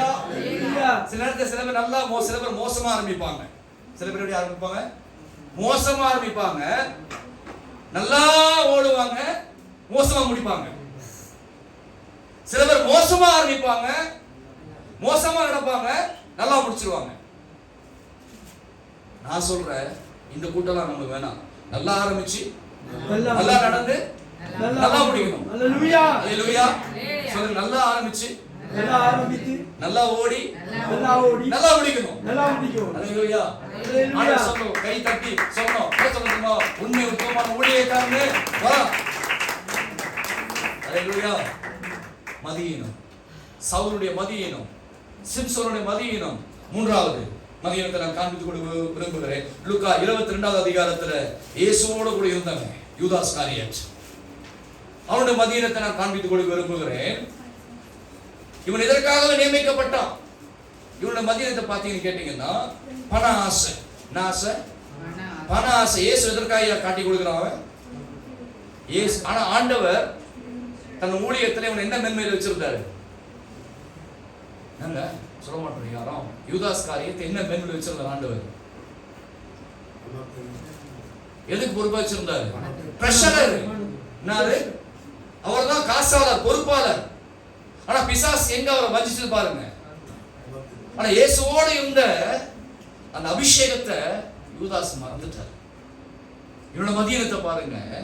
பணத்துக்காக ஆசைப்பட்டு ஐயா அந்த குற்றமில்லாத ரத்தத்தை காண்பித்து கொடுக்கும்படிக்கு இவன் துணிய ஆரம்பிச்சுட்டான். ஆனா ஆண்டவர் எழுதிச்சார், வசனம் எழுதப்பட்டிருக்கிற சங்கீதத்திலே, இவன் எதற்காகவே முன்குறிக்கப்பட்டிருக்கிறான், இவன் பிறவாமல் இருந்தா நலமாய் இருக்கும் என்று சொல்றாரு. 22வது அதிகாரத்தில் 47வது வசனத்தை வாசிங்க சிஸ்டர். 40வது வசனத்தை வாசிங்கம்மா. அவ்விடத்தில் சேர்ந்த பொழுது அவர் அவர்களை நோக்கி, நீங்கள் சோதனைக்கு உட்படாதபடி 47 அவர் அப்படி பேசுகிற ஜனங்கள் கூட்டமாய் வந்தார்கள். அவர்களுக்கு முன்னே 12 ஒருவனாகிய யூதாஸ் என்பவனும் வந்து இயேசுவை முத்தம் செய்யும்படி அவ்விடத்தில் சேர்ந்தான். முத்தம் செய்யும்படிக்கு இயேசுவினிடத்தில் சேர்ந்தான். இயேசு அவனை நோக்கி யூதாசே முத்தத்தினாலேயோ மனுஷகுமாரனை காட்டி கொடுக்கிறாய் என்றார். மனுஷகுமார் அப்ப கூட ஆண்டவர் எச்சரிப்பு தராரு. இந்த பாத்திரத்துக்கு என்ன தராரு? தராரா இல்லையா? அப்ப இவனுடைய இருதயம் பார்த்தீங்கன்னா, அவனை பாருங்க, இயேசுவோட கூட இருந்தவருக்கு இயேசுவின் அபிஷேகம் இருக்குமா இருக்காதா? அந்த அபிஷேகத்தின் மேன்மை யாருக்கு தெரியல? யூதாசுக்கு தெரியல. அவன் இருதயம் பார்த்தீங்கன்னா எதில சாய்ந்து விட்டது? பணத்தின் மேல. பணத்தின் மேல அவன் இருதயம் சாய்ந்து விட்டதனால இயேசு சொல்லுகிறார், யூதாசே முத்தத்தினாலாயா மனுஷனை காட்டி கொடுக்க போகிறாய் என்று சொல்லும் பொழுது 49வது வசனம் அதை பார்த்தீங்கன்னா தொடர்ந்து கவனிச்சு பார்த்தீங்கன்னு சொன்னா அது பிறகு பயங்கரமா வருது. இதனுடைய இதோ பார்த்தீங்கன்னா இதனுடைய தொடர்ச்சியை பார்த்தீங்கன்னா மத்தேயு சுவிசேஷத்துல 26வது அதிகாரத்துல 46 வாசிக்குமா அங்க சொல்லப்பட்டிருக்கிறது. என்னை காட்டி கொடுக்கிறவன் இதோ வந்து விட்டான். என்னை காட்டி கொடுக்கிறவன் இதோ வந்து விட்டான். எழுந்திருங்கள் போவோம் என்றார். எழுந்திருங்கள் போவோம் என்றார்கள். அவர் இப்படி பேசிய 12 ஒருவனாகிய யூதாஸ் வந்தான். அவனோட கூட பிரதான ஆசாரியரும் ஜனத்தின் மூப்பர் அனுப்பின திரளான ஜனங்கள் பட்டியங்களையும் தடிகளையும் பிடித்துக் கொண்டு வந்தார்கள். அவரை காட்டி கொடுக்கிறவன் நான் எவனை முத்தம் செய்வேனோ, எவனை நான் முத்தம் செய்கிறேனோ அவன்தான். அவனை பிடித்துக் கொள்ளுங்கள் என்று அவர்களுக்கு அடையாளம் சொல்லுகிறார். பாருங்க, இந்த யூதாஸ் காரியத் 30 வெள்ளி காசுக்காக இயேசு கிறிஸ்துவை காட்டி கொடுக்கிற அளவுக்கு அவனுடைய இருதயம் துணிந்து விட்டது. அவனுடைய இருதயத்தில் இருக்கிற மதியீனத்தை கவனித்து பாருங்கள். இயேசுவோட கூட இருக்கிற அந்த மகிமையை மேன்மையை புரியாமல் இருந்துட்டார். அவரோடைய அற்புதங்கள் அடையாளங்களை கண்டு அந்த மகிமையை அவர் மறந்துட்டார். ஆண்டவர் பரலோக ராஜ்யத்திற்காக ஆண்டவர் அழைத்த அந்த வெளிப்பாடுகளை இந்த யூதாஸ் மறந்துட்டார். என்ன ஆண்டவர் 12 பேர்ல ஒருவராய் தெரிந்து கொண்டார் என்கிற அந்த மேன்மையை, இயேசுவோடு கூட இருக்கிற மேன்மையை யூதாஸ் மறந்துவிட்டு அவருடைய மதியினத்தினால, அவன் இருதயத்தின் மதியினத்தினால 30 வெள்ளி காசுக்காக பண ஆசையினால யாரை காட்டி கொடுத்தான்? இயேசுவை காட்டி கொடுத்தான். முத்தத்தினால காட்டி கொடுக்கிறான். ஆண்டவர் எச்சரிக்கிறாரு. அப்ப கூட உணரக்கூடிய அளவுக்கு இல்ல. ஐயா, வசனம் சொல்லுகிறது, பண ஆசை எல்லா தீமைக்கு வேற இருக்கிறது. சிலர் அதை இச்சித்து தங்கள் ஆத்துமாவை என்ன பண்றாங்களா? உருவ குத்தி கொள்ளுவார். அதுல யூதாஸ் காரியத்தோட நிலைமை பாருங்க. நல்லா ஆரம்பிச்சாரு, நல்லா நடந்தாரு.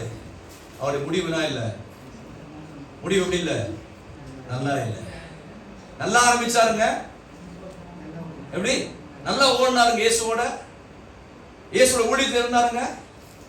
முடிவு பார்த்தீங்கன்னு சொன்னா இருதயம் பணத்துல விழுந்துருச்சு.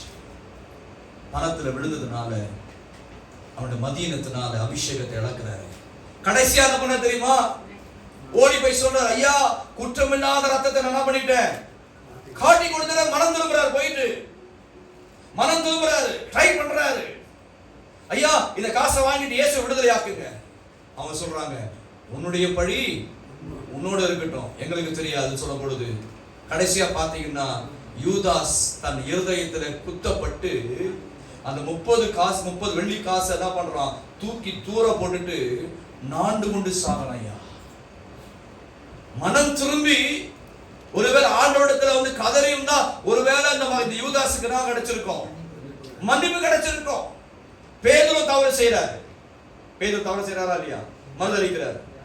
ஆனா அவர் என்ன பண்றாரு? மனம் திரும்பி யார்கிட்ட வந்துட்டாரு? பேதுருடைய ஆரம்பம் நல்லா இருந்தது, நடுவுல சில நேரத்துல நல்லா இல்லாம இருந்தது. ஆனா முடிவு எப்படி இருந்தது? நல்லா முடிவா இருந்தது. ஆனா யூதாஸ் பார்த்தீங்கன்னா நல்லா ஆரம்பிச்சாரு, நல்லா ஓடினாரு, மனம் திரும்பவும் ட்ரை பண்றாரு. 30 காசை கொடுத்து போய் இயேசுவை என்ன பண்ற, மறுபடியும் அத திரும்பி இயேசுவை தப்புவிக்கலாம் முயற்சி பண்றாரு. முடியல. அவனுடைய குற்ற மனசாட்சி அவனை கொலை செய்து கடைசியாய் அவன் நாண்டு கொண்டு செத்தான் என்று சொல்லப்பட்டிருக்கிறது. சவுல் அவனுடைய முடிவு நல்லா இல்லை, சிம்சோனுடைய முடிவு நல்லாவே இல்லை, யூதாஸ் காரியத்தினுடைய முடிவு நல்லாவே இல்லை.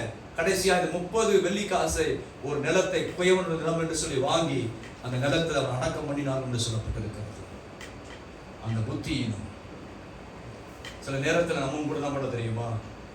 நல்லா ஆர்டர் ரைட்ஸ் கொடுறோம், நல்லா ஆராதிக்கிறோம், நல்லா சபைக்கு வரோம். சில புத்தீனமான செயல்னால நம்ம மேல இருக்கிற அந்த அழைப்பையும் அபிஷேகத்தையும் மேன்மையும் தெரியாம விட்டுட்டு கடைசியா விழுந்து போறோம். இன்னைக்கு ஆண்டவர் இந்த 3 காரியத்தை எதற்கு காண்பித்து கொடுக்கிறார்னா, நம்மளை ஜட்ஜ்மெண்ட் பண்றதுக்காக அல்ல, நம்மை ஆண்டவர் எச்சரித்து நம்மளை உயிர்ப்பித்து மறுபடியுமாய் எழுந்து ஓடும்படிக்கு கர்த்தர் பேசுகிறார். கர்த்தர் நம்மிடத்தில் பேசுகிறார். அழைப்பை தேவன் தருகிறார். அந்த காலையில் அழைப்பை தேவன் தருகிறார். அழைப்பின் சத்தத்திற்கு நாம் செவி கொடுத்து, ஆண்டவரே, எனக்குள்ள இருக்கிற என்ன புத்தியினம், எனக்கு 3 புத்தியினத்தை கர்த்தர் காண்பிச்சு கொடுத்தார். 1, கீழ்ப்படியாமை என்கிற புத்தியினம் சவுலுக்குள்ள. 2வது சிம்சோனுக்குள்ள உலக ஆசைங்கிற புத்தியினம். 2வது பார்த்தீங்கன்னா அந்நிய பெண்கள் மேல அவனுக்கு புத்தியினம். 3வது பார்த்தீங்கன்னா விபச்சாரம் என்கிற புத்தியினம். யூதாஸ் காரியத்தை பார்க்கிறோம். பணம் என்கிற புத்தியினத்துல அவர்கள் மேல் இருந்த அபிஷேகத்தின் மேன்மை அடைந்தார்கள். இந்த காலையில் தன்புக்குரிய கர்த்தருடைய பிள்ளைகளை, இந்த உலகத்தை நம்ம வாழ்க்கையில எந்த காரியத்திலையும் தேவன் நமக்கு வைத்திருக்கிற அந்த பரம அழைப்பின் பந்தய பொருளை ஒருவர் விட்டுடக்கூடாது. அந்த விருப்பம் தெரியுமா? பரம அழைப்பின் பந்தய பொருளை ஒருவரை விட்டு விடக்கூடாது. லக்கை நோக்கி, எனக்கு ஒரு லக்கு இருக்கிறது, ரட்சிப்பின் லக்கு இருக்கிறது, அந்த லக்கை நோக்கி நான் அடைந்து எனக்கு வைக்கப்பட்டிருக்கிற ஜீவகணத்தை பெற்றுக் கொள்ளும்படிக்கு ஓட ஆசையா இருக்கிறேன். அப்பா, என் வாழ்க்கையில் இருக்கிற செத்த ஈக்கள் ஒன்றும் என் வாழ்க்கையில பரலோகத்துக்கு போவதற்கு தடையாயில்லாதபடிக்கு என்னை ஒப்பு கொடுத்து என்னை பரிசுத்தப்படுத்தும். 3 மேகங்களை கர்த்தர் காண்பித்து கொடுத்திருக்கிறார். 3 பேரை கர்த்தர் காண்பித்து கொடுத்திருக்கிறார். தொடர்ந்து ஆண்டவர் இந்த வார்த்தையின்படியே உங்களை ஆசீர்வதிப்பார். இப்பொழுது நான் போதுடைய கருத்தை நான் கொடுக்கிறேன். Hallelujah. Praise the Lord. Hallelujah. ஹல்லேலூயா.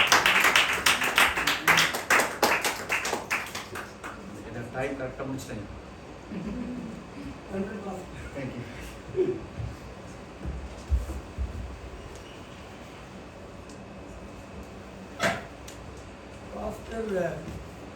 வார்த்தைகளோடு ஒரு 3 வார்த்தைகள் நான் எழுதியிருக்கிறேன். நான் பாடி மகிழ்ந்து உங்களுக்கு காரியத்தை கொண்டு போனேன். இதை சொன்னால் உங்களுக்கு ஒரு இன்னும் உங்களோட உற்சாகத்தை ஊட்டும் இந்த வார்த்தைகள். இந்த பாசோட வார்த்தைகளுக்காக நான் சேகரித்து வச்சிருக்கிறோம். அதை உங்கள் மத்தியில் சொல்லுங்கள். 2 23:10 அது ஒரு வாசி. யாக்கோபின் தூளை எண்ணத்தக்கவன் யார்? இஸ்ரவேலின் காற்பங்கை எண்ணுகிறவன் யார்? நீதிமான் மரிப்பது போல் நான் மரிப்பேன் ஆக, என் முடிவு அவன் முடிவு போல் இருப்பதாக என்றார். சொன்னது யாரு? இல்லை யாமத்தி இருக்கிறது. கத்தரோடு நீண்ட நெருங்கினோம். பள்ளி செல் ஆண்டோடத்தில் கேட்டு பள்ளியை செலுத்துவோம். மட்டும் அவருடைய வாழ்க்கை இருந்தது. நீண்ட அவருடைய கண்கள் திறக்கப்பட்டு ஆண்டவர் இயேசு கிறிஸ்து தரிசனமாக அவரை குறித்து பேசுகிறார். ஆண்டவர் இயேசு வருவதற்கு முன்பு இந்த ஒரு தீர்க்க தரிசனமாய் அவரை குறித்து அவர் பேசுகிறார். இவ்வளவு ஒரு வல்லமையான ஒரு தீர்க்க தரிசியாக திகழ்ந்தவர். அவர் சொல்லுகிறார், நான் மரித்தால் நீதிமான போல நான் மதிப்பேன் என்று சொன்னவர். 31 ஒரு கத்தருடைய வார்த்தைகளுக்கு கீழ்படியாமல் குழந்தைங்க அங்கே இல்லை. கத்தருடைய வார்த்தைக்கு கீழ்படியாமல் நீங்க மட்டுமில்லை நான் திரும்ப வித்தியாசம். கீழ்படியாமல் தீர்க்க சொன்னாலும் என்னதான் செய்தாலும் ஆண்டோட வார்த்தைக்கு நாங்கள் செவி மடுக்கிறது உன்னதமான தேவனுடைய காரியம். அல்லேலூயா. அது நம்ம வளர்த்துரும். கீழ்படுத்தல் எங்களுக்கு உயர்வை தந்து பாத்திரம் சொன்னதை போல நம்ம வளர்த்துரும். அதில் அவருடைய ஆண்டவருடைய ஜனத்துக்கு எதிராக அவர் காரியங்களை செய்திருந்தாலே ஒரு காரியம் உண்டாயிற்று. 31:7 கர்த்தர் மோசேக்கு கட்டளையிட்டபடி அவர்கள் மீதியானவருடைய யுத்தம் பண்ணி புருஷர்கள் யாவரையும் கொன்று போட்டார்கள். மோசே யுத்தத்துக்கு அனுப்புற வேளையில மீதியானவரை காலத்திலே அவர்கள் கொன்று போட்டார்கள். அவர்களை கொன்று போட்டதும் அன்றி மீதியானியர் 5 ராஜாக்களாகிய ஏவி, ரேகேம், சூர், ஊர், ரெபேயா என்பவர்களை கொன்று போட்டார்கள். பெயோரின் குமாரனாகிய பிலேயாமை பட்டயத்தாலே கொன்று போட்டார்கள். பட்டயத்தாலே கொன்று போட்டார்கள். இப்படி மறுப்பேன்னு சொன்னேன். மரணத்தை பார்த்தீங்களா எப்படி போயிட்டு ஆக ஆரம்பத்தில் ஆண்டவரிடத்தில் தொடங்கினவர் அவரும் அதை சொல்றார். இப்படி முடிவு நல்லா இல்லையே என்று பேசுகிறார். நாங்கள் தொடங்கி உங்களுக்கு ஒரு ரட்சிப்பை தந்து ஆண்டவர் நடத்துகிறார். அல்லேலூயா. சபை ஏற்படுத்தி வந்து நடத்துகிறார். முடிவு அப்படி இருக்கணுமா? வந்தே பொருள் தான் பெற்றுக்கொள்ளணும். கரங்களை எடுங்க ஆண்டவருக்கு. சாமுவேல் கர்த்தருக்கு முன்பாய் வளர்ந்தார். கர்த்தர் அவரோடு கூட இருந்தார். சாமுவேல் ஆண்டவருடைய வார்த்தையில அதிகமா வளர்ந்ததுனால கர்த்தர் கூட இருந்து நடத்தினார். பாத்தீங்களா? இப்படி ஆண்டவர வார்த்தை இன்னைக்கு கேட்டிருக்கிறோம். நீங்க சந்தோஷமா இருக்கிற ஆட்கள் மட்டும் கைதாட்டுங்க. காரியங்கள் ஆண்டவர் செய்கிறார். ஆகவே இஸ்ரவேலர் புறப்பட்டாங்க. புறப்படுகிற வேளையில அங்கே எகிப்தியரும் கூட சேர்ந்து போனார்கள். இந்த எகிப்தியரும் கூட ஆண்டவர் அழைக்காத எகிப்தியரும் போனார்கள். ஆனா அந்த ஆண்டவர் சொல்ற வேளையில இந்த இஸ்ரவேல் புத்திரரை எகிப்தில இருந்து கொண்டு வந்தது எல்லோரும் என்னுடைய ஊழியக்காரர் என்று சொன்னார் ஆண்டவர். உடனே எகிப்தியரும் அதுக்குள்ள இருந்தாங்க. இவர்கள் அந்த கட்டகத்தை துவங்கினார்கள். இஸ்ரவேலரும் சோரம் போனார்கள். அவங்களை சோரம் போக்குறதுக்கு இந்த பூமியில அநேக காரியங்கள் உங்களை தாக்கும். தெரிஞ்சு பார்க்கும். அநேக காரியங்கள் தாக்கும். நாம் சோர்ந்து போகாமல் ஆண்டவர் கொடுத்த அந்த பந்தய பொருளை அடைகிறதுக்கு நாங்கள் ஓட வேண்டும். அல்லேலூயா. பாதர் வச்சு வளர்ந்தது 40 வருடங்களாய். வேற என்ன வளர்ந்தது? உடைகள் வளர்ந்தது. வேற சொல்லுங்க முடிக்க போகும்.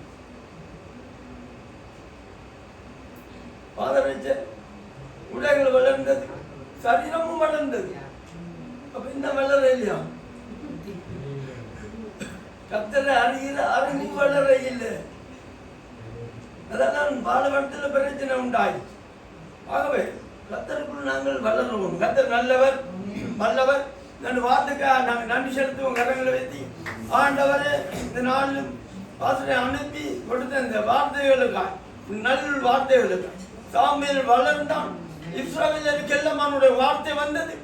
ஆனால் ஆண்டவர் சொன்ன அந்த வார்த்தையில் ஒன்றும் தரையிலே விழுந்து விடவில்லை. கரங்களை தட்டி பயன்படுத்தலாம். ஒன்று குழந்தையருக்கு நாங்கள் திருப்பி கொள்வோம். வாசிமகள் சீக்கிரமா. ஒன்று குழந்தையர். நான் உங்களுக்கு ஒப்புவித்தை கர்த்தரிடத்தில் பெற்றுக்கொண்டேன். என்னவெனில் கர்த்தராகிய இயேசு தாம் காட்டி கொடுக்கப்பட்ட அன்று ராத்திரியிலே அப்பத்தை எடுத்து சோத்திரம் பண்ணி அதை பிட்டு நீங்கள் வாங்கி புசியுங்கள். இது உங்களுக்காக பிற்கப்படுகிற என்னுடைய சரீரமாய் இருக்கிறது. என்னை நினைவு கூறும்படி இதை செய்யுங்கள் என்றார். போஜனம் பண்ணின பின்பு அவர் அந்தபடியே பாத்திரத்தை எடுத்து, இந்த பாத்திரம் என் இரத்தத்தாலாகிய புதிய உடன்படிக்கையா இருக்கிறது. நீங்கள் இதை பானம் பண்ணும் போதெல்லாம் என்னை நினைவு கூறும்படி இதை செய்யுங்கள் என்றார். ஆகையால் நீங்கள் இந்த அப்பத்தை புசித்து இந்த பாத்திரத்தில் பானம் பண்ணும் போதெல்லாம் கர்த்தர் வருமளவும் அவருடைய மரணத்தை தெரிவிக்கிறீர்கள்.